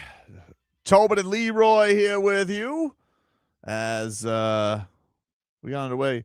Brittany, can we put on one of the CBS channels? Do we know what those are anymore? Yes, let me take a gander really quick. Yeah, I know we got to play like Russian roulette with the TVs, but if at some point we could get that, that'd be cool. It is a Friday, ladies and gentlemen. We got an action-packed week. Kane's back in action tonight. Joe Zagacki will have your call alongside Danny Rabinowitz as they will give you all the action tonight at 10:10 p.m. So get yourself a coffee and pull on it, or just an adult beverage. Maybe you're not like me and you can stay up till 10 o'clock, no problem. At least the UFC is on at 4 o'clock tomorrow. I get an early one. I don't have to stay up late for that because I am getting washed for this. Dade South says that Brittany deserves a vroom vroom segment after the punch segment. Schmeathan says that Tobin is like a cat with a laser pointer whenever someone with an accent shows up. That's a good accent, dude. That was good accent. My only thing was I was like, man, I wish this could be uncensored because I feel like I had to tell them all. I was like, it is radio, and they kept it clean. I was very proud of them because after I told them, they're like, oh. I was like, there was cool. no stumbling. Like they didn't even think of doing the worst. It's crazy. Like it's a fascinating thing. So that'll be a fun thing. All right, we got Texas Tech getting going here. As they're getting set for their action, they have just tipped off. We got UK is up on Santa Clara, Akron, the home of Jason Taylor, the Zips. They got it going today. That is your classic 12-5. So we'll see if Texas Tech can hold them on off.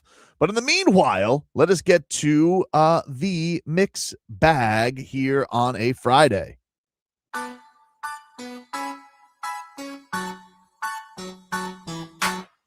All right. So these Bucks and Giannis, apparently they're at odds. What a shock. This was Shams Charania today on ESPN talking about the relationship between the franchise and star player. Would you describe this as contentious, or could it get contentious? Because it seems like both sides are pretty dug in on their position here. You know, Michelle, there's a lot of words I think you can use for this situation. I think there's a T word I think you can use in this. Tense? Tense is one.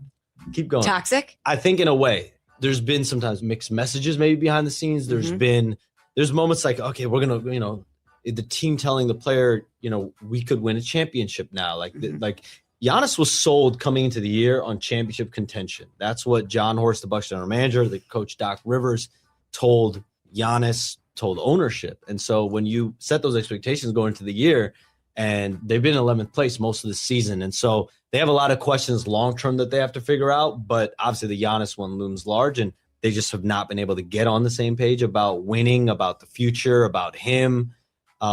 It's going to lead to a lot of questions.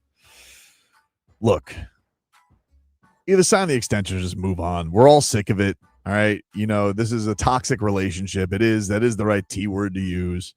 Giannis, I don't know what he wants. He changes his mind like the wind. I think he kind of wants to be gone, but he just doesn't want to make anybody upset. And guess what, dude? People are going to be upset. Well, I think it's like I think that's the thing, is that he doesn't want to come off as a villain, but you come off worse the way that you're acting. Like the cat and mouse game isn't cute. You come off pompous and you come off like a baby. He is definitely coming off like nobody's hip to his game, Brittany. You know what I mean? Like, I got him fooled. It's like, no, dude. Everybody can read through this. It's obvious. And by the way, it's okay. You know what? If first of all, you won a damn championship with Milwaukee. All right. It's not like you hightailed it out of there. You tried. It burned out. Chris Middleton got old. Brooke Lopez got old. Damian Lillard. You guys kind of deserve it for sticking your beak in this business, but that's neither here nor there. But it's over. It's never been more over. And we're all kind of sick of it, because either sign the extension, be there forever, and stop whining about it, or move on. And we'll all be better for it. It is interesting, though. There was a report. I haven't gotten to read all of it, but I saw some of the blurbs on X Day. Ramona Shelburne did something, I think, with the Bucks owner. and some of the people around this. And I think that is where they're at. Like, if he doesn't sign the extension, they are going to move on. But the thing with that is he's essentially going into a final year of a deal because he can opt out. And that is the one thing, is he's probably going to have a lot of control on where he wants to go. Now, I don't want it to be Miami. I'm sick of his ass. But if he did happen to want to go to Miami, Miami's actually in probably a better leverage spot than they were with having more assets and having more picks, which could mean that you could have a Bam, Kalel, and Giannis team. Now, I'm not going to talk about that because I don't want Giannis Antetokounmpo, but theoretically, if you still wanted Giannis Antetokounmpo, I don't want Giannis Antetokounmpo. It seemed you saved yourself with that sentence. No, I don't want Giannis Antetokounmpo. I just want Like, he has to continue saying it in order for him to believe this. And Yeah, he doesn't believe it, especially or- now that it's becoming more of a possibility. No. He's not believing I it. just want to be clear here. Brendan Tobin, do not want Giannis Antetokounmpo on the Heat. But should Giannis Antetokounmpo end up on the Heat, it better be with Kalel Ware still on the Heat. See, I'm not going to clip that part because then that's how you're going to get out of this. So I'm just gonna say, Brendan Tobin, do not want Giannis Antetokounmpo on the Miami Heat. I don't want him on the Miami Heat, but I'm And just telling what you. day is it today? Today is March 20th. March 20th, and it is 2026. 12:45 p.m. Eastern time. Yep. Write it down. Brendan Tobin, do not want Giannis on the Heat because I'm tired of his ass. But however, those who do, I can't look. I am just one man. I am not Pat Riley. Happy birthday, by the way, to Pat Riley. Happy birthday, Happy Pat Riley. birthday to the Godfather. 81 years Happy old birthday. for the Godfather. I don't want Giannis Antetokounmpo on the Miami Heat because I'm tired of his ass. And also, the knee injuries, he wants $1 gazillion. You got to be a little squeamish on it. But, I get it. Greek freak. Everybody's distracted by fun things, not me. But for those who do want Giannis Antetokounmpo, I mean, it may just be a case of like, hey, we'll do this deal. We'll do your picks, maybe Tyler and maybe like Jovic, but I'm not giving you Kalel Ware anymore. Sorry. That was the deal. That was deadline deal. And you didn't want to make the deal. So we'll see. We'll see. But I don't want him. So it doesn't matter to me. Like, you guys, do whatever you got to do. You peep through the window. You guys be voyeurs if you want to. I'll just be sitting here out of the back. If it happens, it happens. If he's on the Heat, he's on the Heat. I don't want it to happen. But if it does happen, I'm going to root for the Heat because I love the Heat, but I don't want Giannis on the Heat. You're only trying to convince yourself of this point. I don't know. I'm just telling The you. amount of times he has said it, it's kind of like when I we talk about don't JJ want Redick. it. I don't want him on the Heat. I don't want him. We got our guy. We got Bam Adebayo. We got Kalel Ware. We got Kasper Shakachonis. And we got Pelle Larson. All right, we got our squad. I mean, with a perfectly, dynamic small foot. Maybe LeBron wants to come in for a last round. I don't know, or Giannis, but I don't want him. If it happens, it happens. Speaking of all-time performances by all-time players, Luka Dončić yesterday dropped 60. Here's a couple thoughts from Eric Spoelstra on Luka. Well, it started out, start the half, he had 3 straight threes, and that just ignited him. From there, and then it became, just an incredible display of shot making and drawing fouls, et cetera. We just probably weren't active enough either to try to get the ball out of his hands. I understand the respect level and all that, but we're at our best when we're disruptive and reckless and making plays, and he can carve you up, on those as well. But we didn't get to enough stuff that, would keep him at least a little bit off balance. Yeah, well, you couldn't because he was just in that zone yesterday. And this is what he had to say on the challenges of guarding Luka. They play a methodical style, and you end up like, playing 20 seconds of defense, some kind of pick and roll, and then dealing with Dončić, at the end of the clock. And it's mentally taxing. Not even talking about the physical part of it, but, he's knocking down big shots, and, you have to get the ball out and get it up and get it into our principles. And when he starts getting on a roll like that, it's tough to maintain that. You want to be able to get some, off of deflection steals or off a rebound. We weren't able to do that enough in that second half. Yep. He was really good. Oh, well. The Lakers have won 8 straight. The Heat have lost 3 straight after winning 7 straight. That's just how it is. That's the mixed bag. Tough day. Tough day. Tough day yesterday. Stupid little kids with their Luka jerseys walking out mocking me. I know the cheers were loud. Dude, They were mocking you? they were mocking me. Hmm. Look at that guy, Daddy. He's throwing his fingers on down the I love Luka. Kid even had like a little Slovenian accent. He goes, hey, look, I love you, little brate. No, I love you. I'm like, you guys are from Hialeah. Wow, Hialeah That's so much- catching strays. That's so much disrespect on That Hialeah. doesn't even make sense. Why does he sound like Goron?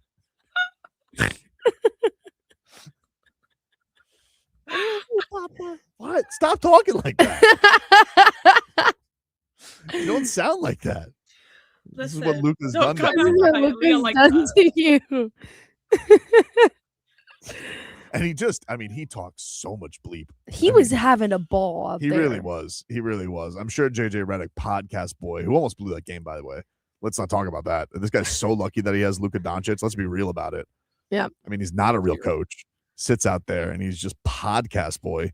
And he's sitting there and he's like, oh, let me challenge. And blew the challenge, but a terrible challenge. Okay. He challenged a block by DeAndre Ayton on Pelle Larsson, and they called it heat ball. And he challenged it, said, no, it's our ball. And it ended up being a foul, 2 shots for Pelle. Pelle could only hit one of them. But he had it was a terrible challenge. It nearly blew the game. Now, unfortunately for unfortunately for the Heat, they had Norman Powell and Tyler Herro on the floor, and they can't guard a chair. So then the Heat gave up even more free throws. But this podcast boy, he almost went out there, not a real coach, went out there and almost blew it. I was waiting for your JJ Redick rant today. I mean, I can't really rant too much. I mean, he won. He's got his He team did on the win. hottest, the second hottest streak in the league right now. But I mean, it is ridiculous. He's not a real coach. Do you think he was mocking you also?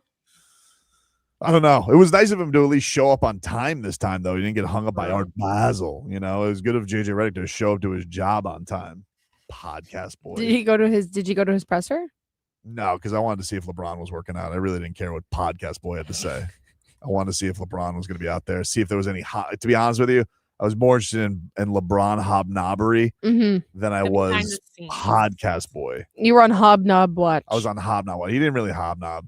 He didn't? The Heat don't like to hobnob after losing. Like Bam thought about hobnobbing, but the problem was Luka was getting like bombarded by his teammates. Yeah. And so then Bam's like, nah, probably a bad look for me to hobnob. So he left. Now, Jaime Jaquez stayed and hobnobbed with Luka. Oh, when did they become besties? Apparently, they're best friends. A couple footwork artists. They respect each other, and not a true loss anyway. We didn't even have Jaime Jaquez yesterday. If we're really thinking about it. And we didn't have Andrew Wiggins. Yep, didn't have Andrew Wiggins. And what do we have? We had the 2 parking cones out there. They are in fact parking. Yeah, I'm going to cones. start calling them the Valet twins.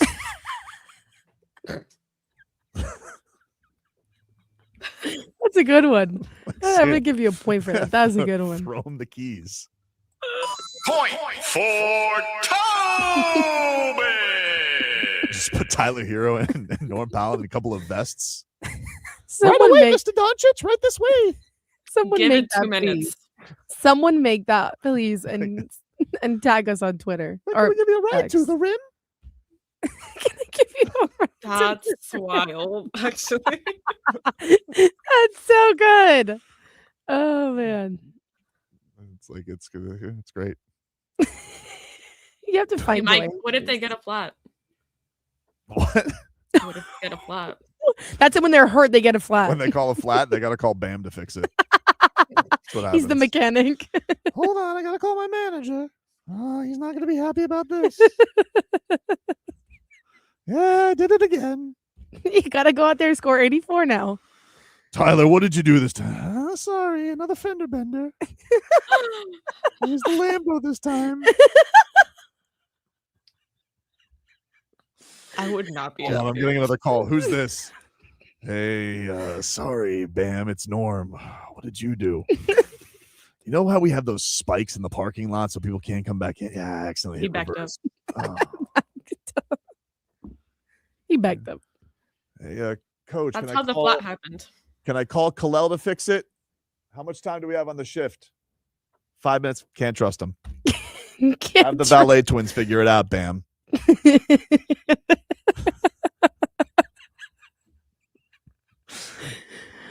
All right, we'll take a break. More to come. Final hour of the show. We'll play a little You're Dead to Me to close things out on a Friday. Back after this.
All right, welcome back, everybody. Tobin and Leroy here with you on FM 104.3 WQAM. Take you guys up until 2 here on the program. Leroy will be back on Monday, enjoying his Friday off. Get to our headlines here, brought to you by Doral Volkswagen. Home of the Pricito, our lowest price.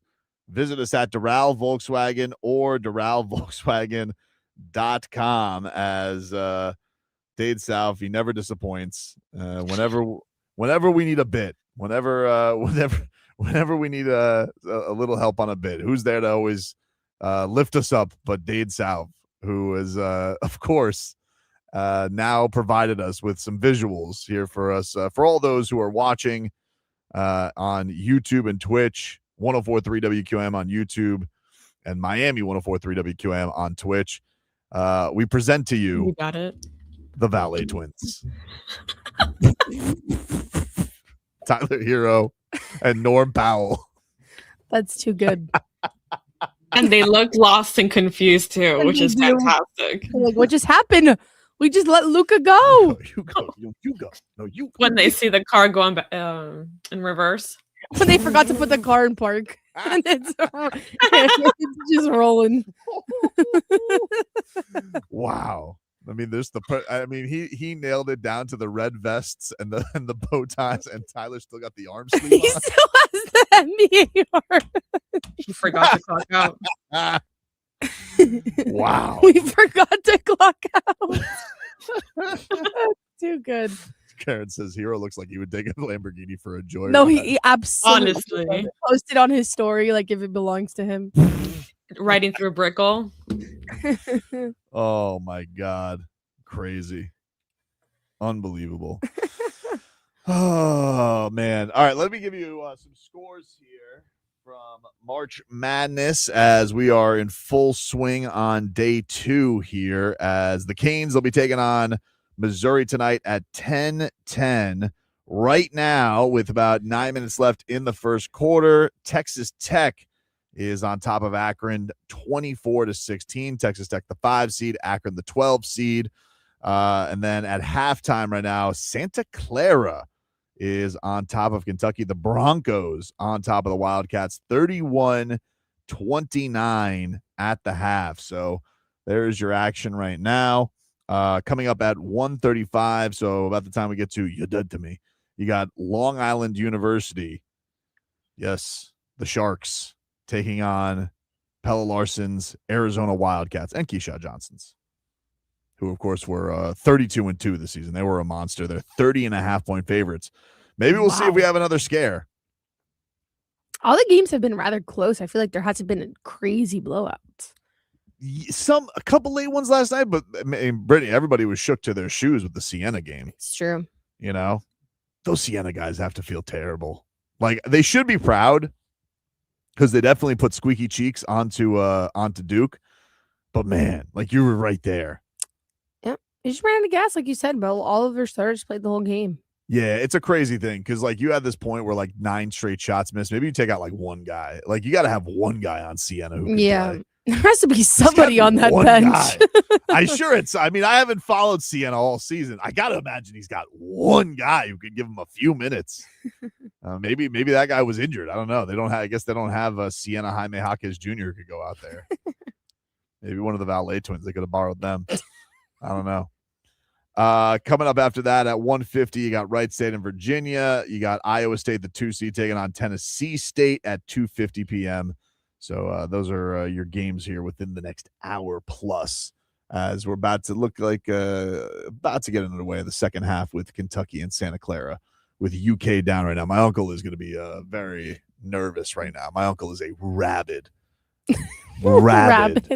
Kentucky Wildcats fan. Oh, he's yelling at his TV right now. No, he is. He's the guy. Like when the Heat went on their string of drafting Bam and Tyler Herro, this dude was giving me the scouting report right away. He was like, he was so thrilled that Bam ended up on the Heat. Mm-hmm. Everybody was freaking out that day. They're like, we already got Whiteside. What do we need this guy for? And he's like, this is the most athletic I've ever seen at Kentucky. And sure enough, turned out awesome. Tyler Herro, he was like, this dude, clutch as hell, gonna love him. He was right. He No. was very good He draft need to picks. hire. He need to hire him to scout. Well, I think it's very skewed. Now, he did tell me about Maxey, too. He goes, yeah, he goes, Maxey, really good. I was like, yeah, I probably should have gone with Maxey. I think we. I We don't talk. We don't have to definitely- talk. Yeah, listen, okay. Adam Simon's done a good job. He's a very good at drafting. I wonder what he does on a day like this. Do you think he goes, or do you think like does he watch from like a giant theater at the Heat facility? He has to be like at home with his like million screens. Would think, right? That's what I would think. Or do you go and you're like, hey, this is because like the Heat are obviously in the spot where they think, oh, we're gonna get this. I don't even think they had Kasperson for a workout last year because they didn't think he was gonna fall to him. Yeah, I believe they didn't. So I don't know if he like has to, but I would imagine you probably watch all the screens and then like as the games get whittled down, then you go. Like that's Yeah, what I that's think true. Maybe that's he's what I would not think he like would as do. locked in right now in this round, but he will be as time progresses. There's got to be some like bench guy on Arizona that he's licking his chops to get. There's no doubt. Like he has to have somebody that's in the just mind. keep on the Wildcat tradition. Yeah, exactly. Anytime draft a Wildcat, good things. Duke, not so much. No, it hasn't really ever worked out for us, has it? Although what the hell what is Kansas State? Is Kansas State the Wildcats too? No, I don't think so. Are they? Because that didn't work out. Because Michael Beasley didn't work out. Although it's not really his fault it didn't work out. They got LeBron and they wanted to trade him for Mike Miller. Oh, they are the Wildcats. A lot of Wildcats, dude. Not very original people. It's what I hate mascots because they're so unoriginal. How many tigers do we need? Lots of Tigers, dude. So many tigers. Lots of Tigers. I tell you what, this Akron coach, he means business. He's got the pullover He's not vest. playing around. He's got the pullover vest with the long sleeve dry fit. And what he's done is he's taken the kids out on the court with the chairs. So they're all looking at each other, He's not playing around. He's doing it old school. Manny has let us know that Robbie the Degenerate has hit the 7 Mile Bridge on his journey as he's walking Wow. all the way to Lone Depot Park. What if he he said he was going to stop at one point. Like he was going to enjoy a day. Oh, really? I don't remember. Yeah, he said that because like he gave himself a lot more time this time around because I think last time it was a straight up week. I think he gave himself 10 days this time around because his whole goal is to get there Lone Depot Park by opening night. That was the goal. I think he deserves a day off. The weather is rough out there, and Yeah, it's that's a long true. walk. He should stop at Robbie's and get some breakfast. Yeah. Eat the tarpon. Yes, feed the tarpon. Robbie's at Robbie's. That's what he should do. Enjoy himself. I agree. Pretty crazy. In the midst of all this, the Miami Dolphins, of course, they're making moves. There has been some people who are still circling the buzzards are circling around the Dolphins, thinking that more deals would be made in Jacksonville. The Jaguars, they have a lot of their media up there snooping around Zach Sealer. And they want the Jaguars to trade for Zach Sealer. Now, I don't know what the Dolphins would get for Zach Sealer that would make it worth their while. I got to feel like that. I don't think Zach Sealer had the kind of year where somebody gives up a first for him. I don't necessarily know if it's worth giving up a second for him. I feel like, here's the thing. If you're installing a new defense, as long as Halfley feels like Zach Sealer fits in, which I think he does, I know that he played squeaky cheeks and tried to do too much, and he had that dumb play last year where he ran to the punter. He's sorry. And I don't want Zach Sealer to be traded because I do think that some of these young guys, they need to be let along. Mhm. They need to be given some guidance and tutelage. So if it's not an overpay for Zach Sealer, I can't see the Miami Dolphins doing it. And I don't necessarily know if anybody wants to overpay for Zach Sealer just because, I don't know. I don't know what the threshold is for anybody. If it was coming off the last year before they got the deal, then maybe you would have sold high on him, but damage is done there. But I saw that this week. I was like, oh man, Zach Sealer too? I don't know. That's a tough. This is the thing because when you were gone, obviously the Waddle trade happened, and I understand that on paper it's a great trade. I get it. I just don't understand trading him and then after signing Malik Willis. Yeah, I think the point of it was that I think it gives you more bites of the apple in the draft. And I think that with Waddle, I think there are fair questions about where he is in the scope of the NFL. Now, certainly he's reliable, as far as like maybe he's not the elite. He's not Jamar Chase. He's not Jackson Smith and Jigba. He's not, Amon-Ra St. Brown. He's not in that category right now, but he's still very good. But I think here's the thing. Maybe the Dolphins felt like, all right, he has a good year. Then he comes back as like, hey, now I want that elite money, So they figured, okay, so then he's going to be pushing 30, asking for another new deal. Why don't we just get out while the getting's good? Somebody's offering us a first round pick. And I do think the temperature on this draft is not like it's the deepest draft in the world, but people are saying it's a pretty good wide receiver draft, that there is a lot of talent. There's like one dude who's like from Georgia State who's like 6'4" that everybody's going crazy about too. They apparently met with Denzel Boston from Washington. He's a moose. Do they reach do they go 11 for any of those guys? It would be pretty surprising unless they felt like all of the trench guys were gone. Bain's gone. All of the Maui Noah's out of here. Fanu is out there from Utah. They just can't get any of those guys. Styles is gone. Like if there's not a transformative player in that regard, then maybe it's like, hey, this is the best player. Let's just take him. I'm sure they're also going to be creeping about, does anybody want to trade up? And I could see him pouncing on that too. I definitely could see that John Eric Sullivan's going to be looking at this and being like, nope, I can move down. I think they're in a very strange position, which is why like I can't fully judge on how they're going to go until we see how the board falls, which I think people kind of got a sense of like 1, 2. It's funny though, the Canes guys, the opinions are all over the place. Yeah, you're not seeing a steady place of where they're going. No, I saw Maui Noah. Like Maui He's Noah, dropping. He's dropping in a lot of boards. Because he was supposed to go before Bain, and now they have Bain going before him. I kind of find that surprising. Like, I find that shocking too. It feels like to me that Francis Maui Noah is like a can't miss tackle or guard. Like he's going to be, if you draft him, he's going to fit on your offensive line. He's a moose.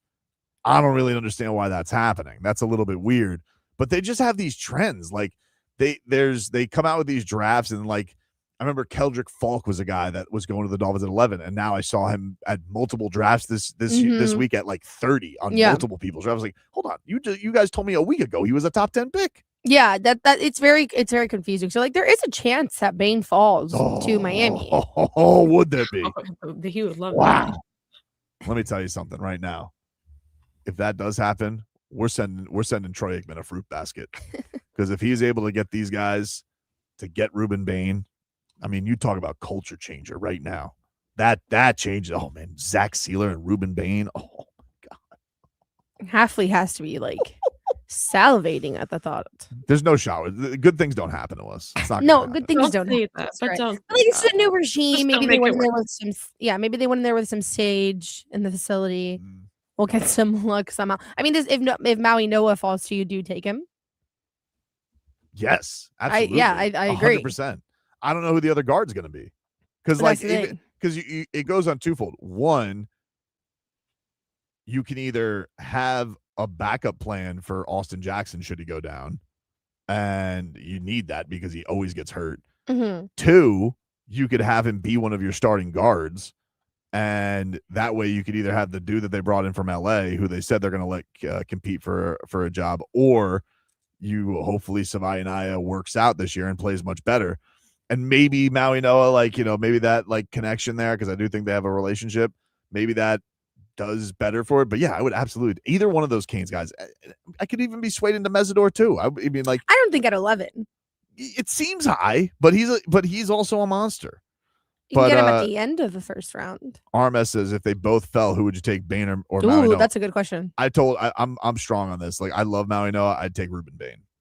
I'd take Ruben Bain. I think he's a culture changer, like 1,000%. Yeah. I'd take Ruben Bain, and I think that if people let the short arms, other teams are going to let the short arms get to his draft stock falling. I think that's so ridiculous. Yeah, I just think, and I mean, if we win out of it, then His arms are shorter than a T-Rex's. Yeah, Correct. I don't care. If the dude was a torso, he'd still get 9 sacks. Like I'm telling you, the guy's a maniac. He's going like, no. I love Maui Noah. That would be great, an awesome pick. But if they had their choice, which I don't think they will, but if they did, I'm a Bane guy. If I came out of this, I honestly don't even care what the rest of the draft picks are. Oh no, I agree. I would be so thrilled. Maybe I'm I get it. I'm a homer. I want the Canes the Canes guy to be here. Look at that guy. He's this guy, the guy who says bless him. Like That's who you want on your team. I don't think people That's who you want on your because we team. were covering this day in and day out. I don't think people really realize the amount of trash every team was talking about this guy Mhm. and the Cane, and this guy just humiliated everybody he went up against. He really did. When the competition was at its best, he was at his best. I mean, he had even in the national championship where his stats didn't like jump off the page, but he played one of the best games I've ever seen a defensive lineman play Yeah, and in they my cheated. life. And they cheated. Yeah, and they cheated. He was going up against grown men. Cheaters. Take a break. More to come. We're back after this.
All right, welcome back, everybody.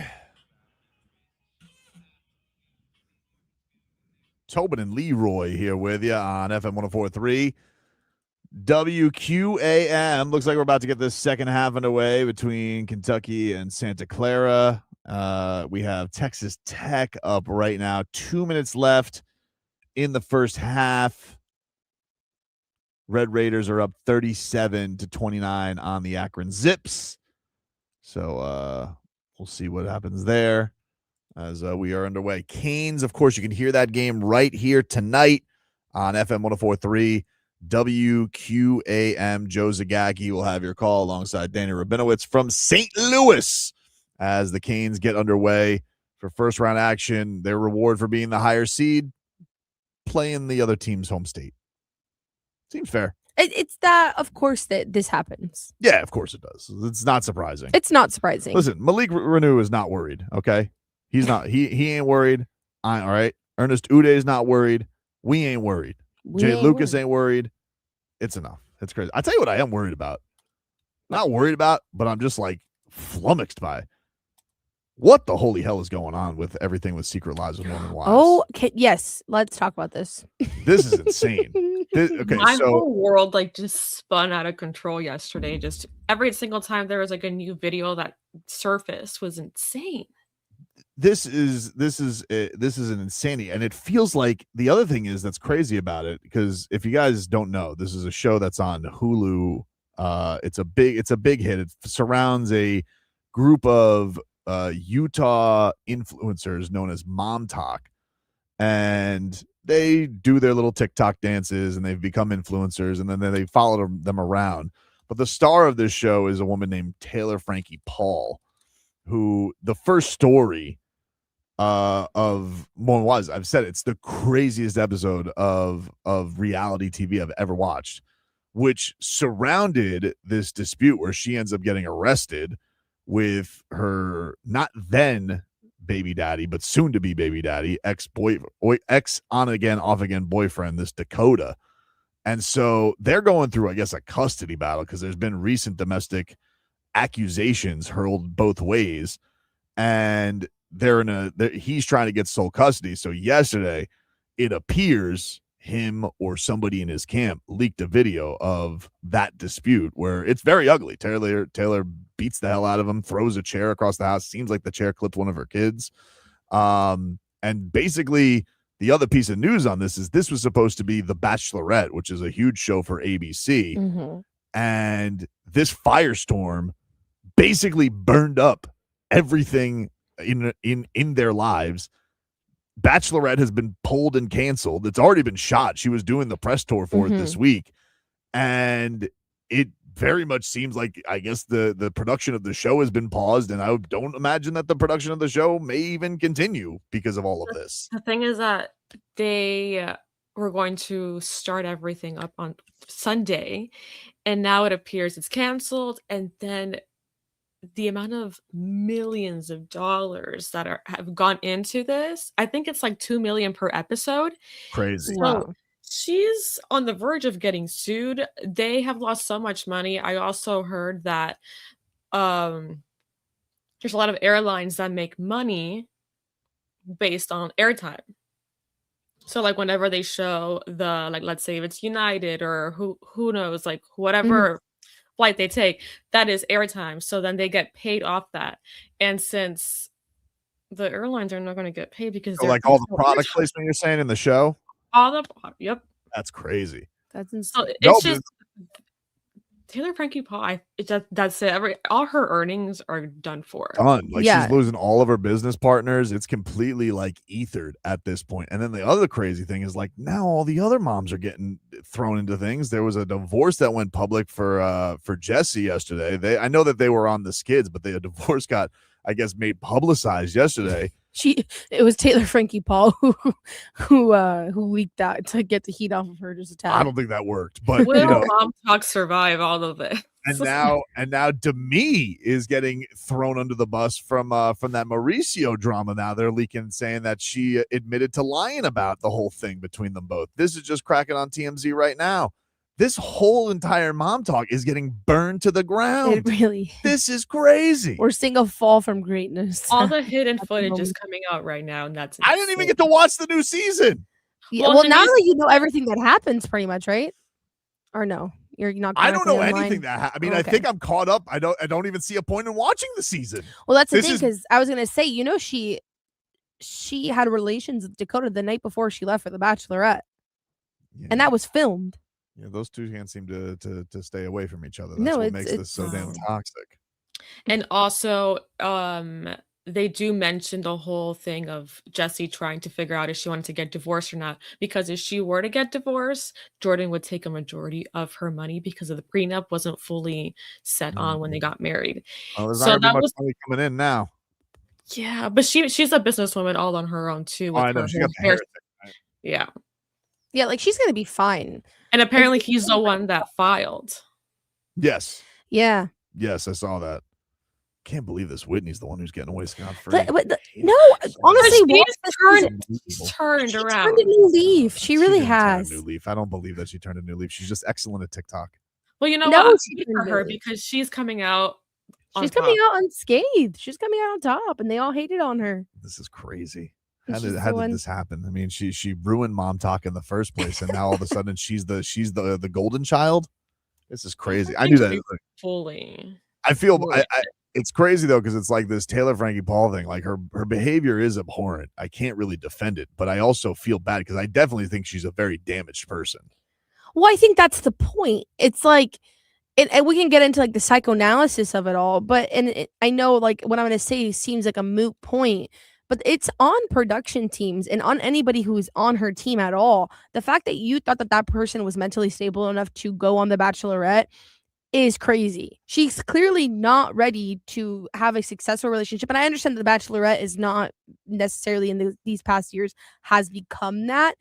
But Supposedly, somebody, all the castmates too, Brittany, are like coming out and be like, "Oh, we support her. We're sorry about it." Like they all seem to like her.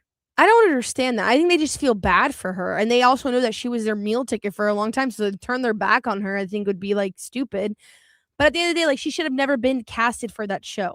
Period, point blank. And this is the thing, like the Bachelor franchise has always been known for doing incredible like deep diving into people's personal lives, and they find out every single little thing about you. So you're gonna tell me that you didn't know the severity of her domestic violence dispute? Well, that's the thing. How do they not know? It's literally the first episode. It's public record, and I mean, like the video now we get to see it, but it Video- was described to us. You can go into there's a police report. I'm sure that they could have found very easily that states what happened. Video definitely does change things, even if we knew about the incident. Is the same thing that happened with Ray Rice back in the day. Like Mhm. when the Ray Rice thing, the reason that was such a firestorm was because of the video. I mean, we've had countless amount of athletes and people involved in domestic disputes, but when you have video of these types of things, like even that happened with Diddy, with Cassie, with the whole hotel room scene, like video just it does like people can hear about it all they want and they can read about it all they want, and you could hear from victims about it. People just don't relate about it until it's out there in for you to just consume with yourself. And it's a bad video. It's a really really bad video. There's no And coming back from it. the video that we all saw together, that was just part one. There's 4 parts to those There's videos. 4 parts. 4. Yeah, no. That's insane. Yeah, Well, I saw the police report and everything. It's really harsh. Like it's a hard watch. yeah, it feels like the entire show's kingdom is going to 'cause, like, go up in smoke. Because without her, what are you going to film? Like such a big part of of that show is her drama with Dakota, how much of a polarizing character she was. She was all of their meal tickets. I don't think that they're going to be able to stand on their own. I don't think any of them are half as interesting as her, even if it was bad interesting, right? Yeah. No, it's I mean, like I'm sure they could do like one more season just to talk about it, but the thing is you have to talk about all of the drama. This happened on Salt Lake Wives, where when Jen Shaw went to jail, like it kind of lost something. Like she was almost the straw that stirred the drink, and once she was gone, it just wasn't as interesting anymore. So crazy. Shmita says her video is bad, but not as bad as the Valet twins from last night. Oh man, they were woo. They were so bad. Your keys, Mr. Dončić. Take a break. We'll play a little You're Dead to Me to close this out here on a Friday.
You're dead to me.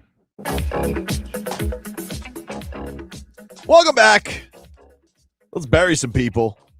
You're dead to me. Go around the room. You guys get it at this point.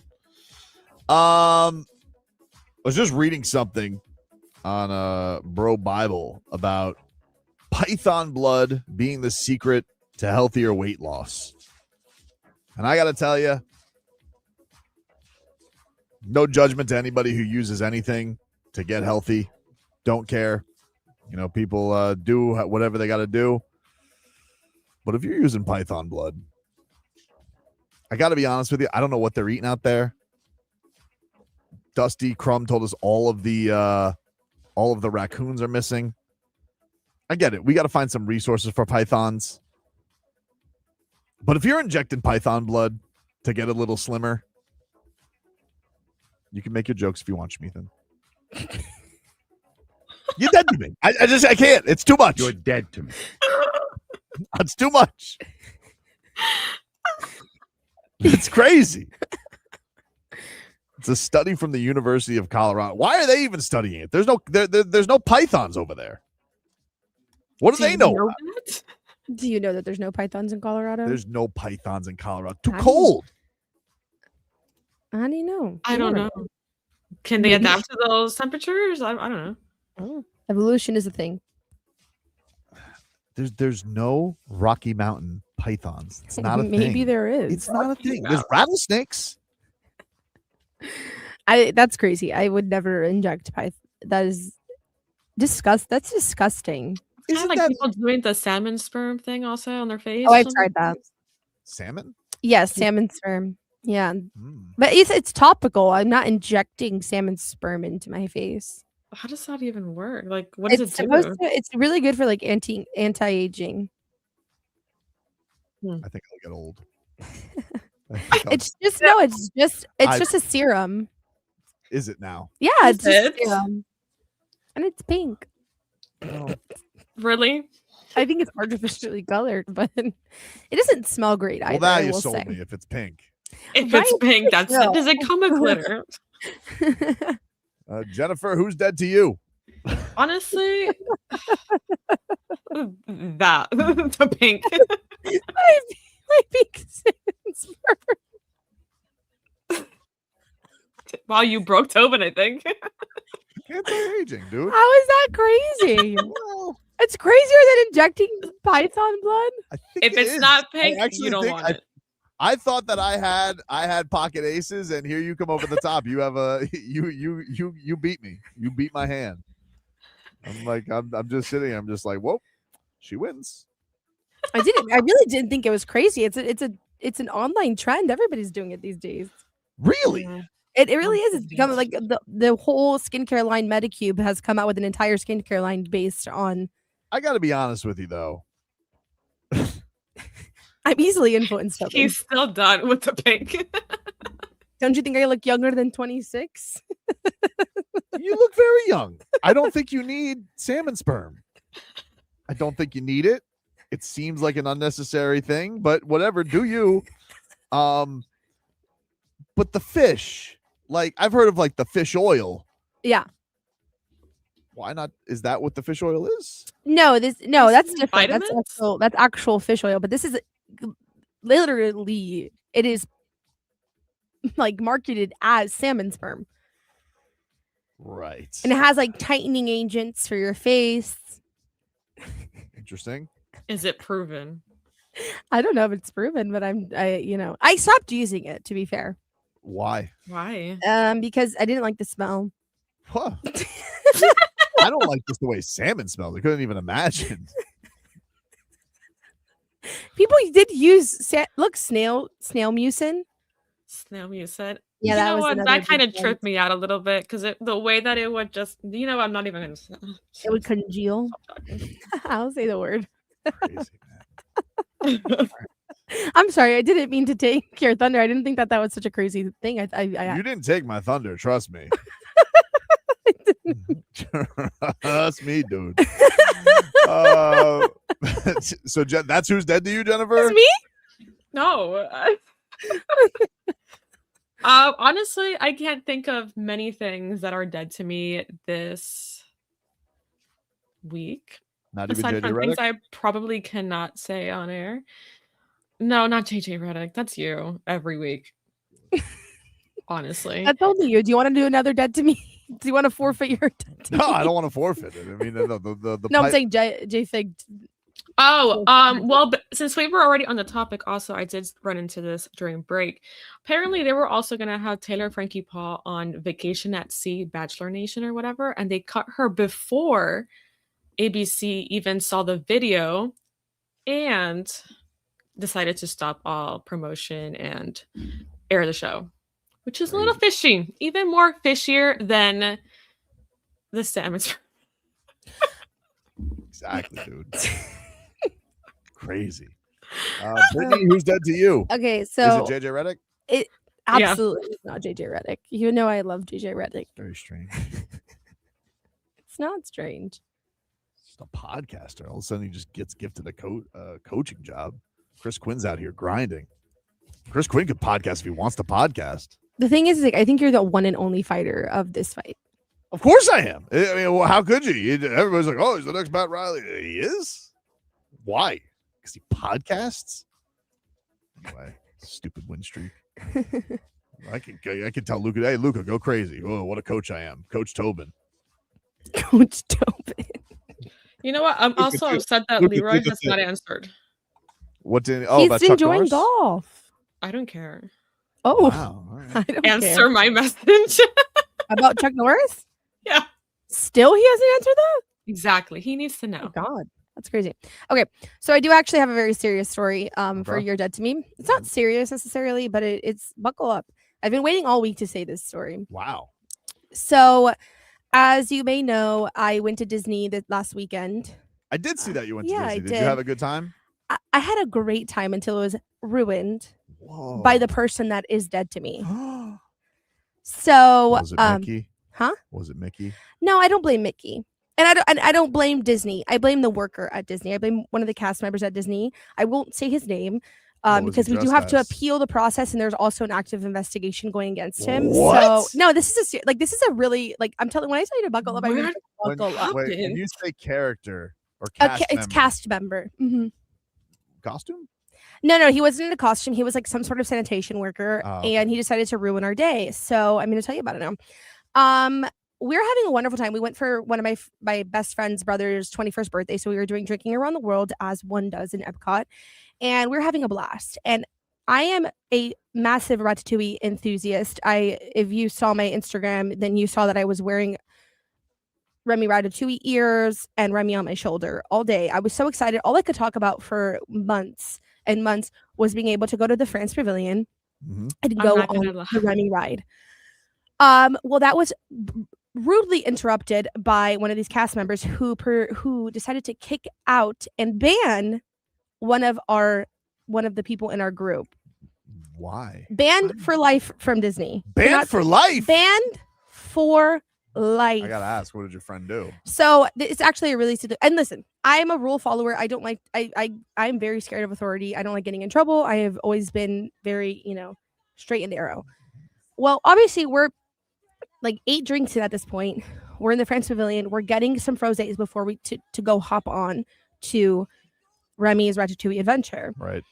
And So you guys are pretty in the bag. we are, but it's not like the drinks in Disney are not strong enough to get you to we were tipsy, but we weren't being understand, but it's, at I've one heard plenty point- of stories where people have been extremely tipsy. and Brittany, I'll let you finish, but it's kind of like Bam Adebayo, like 83 is 83. 8 drinks is 8 drinks. It's not nothing. No, I get it's I understand it's not nothing, but we weren't being unruly. Okay. So we were in line to get the frosés, and the boys had just all bought the Japanese bandanas that you Okay. can get at the Japan Pavilion. Sure. And we're waiting in line, and there's like a ledge in the line, and one of the boys gets up on top of the ledge, and he was just sitting there minding his business. So he's sitting on a ledge, He's like a sitting on a gargoyle. ledge. Yeah, just sitting on the ledge, sitting how you sit in a line, when you're in line for the rides. Sure. And you sit on the railing. Yeah. It's like that, but it was like a ledge that went like that. There was bushes behind the ledge. Okay. So all the boys are like, oh my gosh, like let's post up for a picture here with our Japan bandanas or Japanese bandanas. And one of the other boys gets on. What was that word you said? Japanese bandanas? I don't think you said that. Oh, okay. I thought she did. No, she said something different. That's a big word for me, dog. And well, my apologies for my mispronunciation. So we're standing there, whatever, and then the last boy tries to get up on the ledge.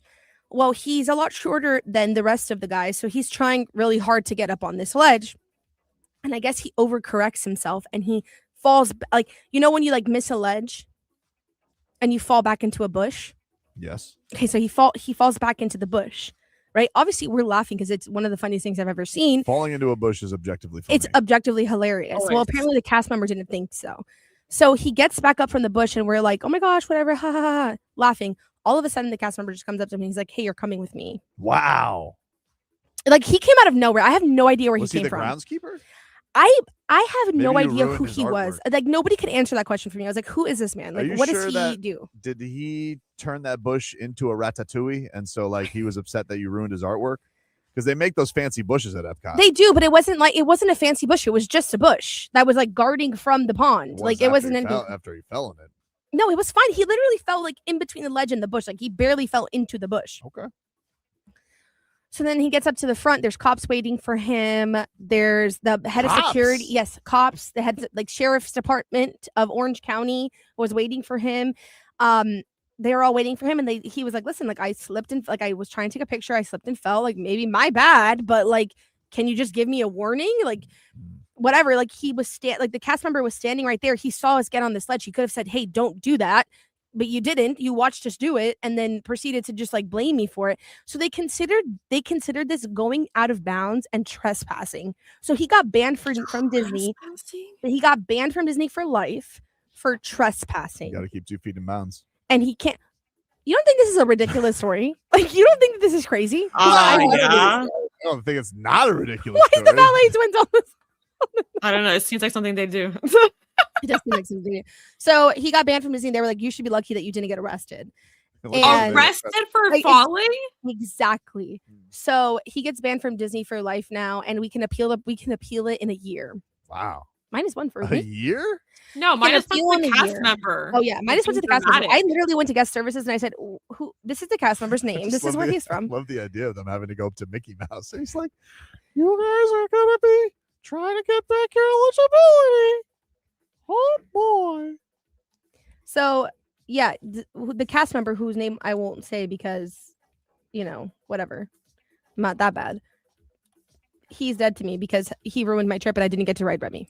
You're dead. Oh wow, you never got to go on the ride. I never got to go on the ride because we were getting our drinks. Well, you couldn't just tell your friend, too bad, how sad I'm going on Remy. Well, they told here's the thing. They told me to go on the ride, and I was like, no, like that's just like You felt like a bad friend. I felt like I would be bad. Like, I don't think I could have fully enjoyed. And at that point, we really didn't know what was happening. And then things escalated because they found out that we were staying on property. Remy was a trespasser. He trespassed into that kitchen. That's what I'm saying. Like, He wasn't allowed in there.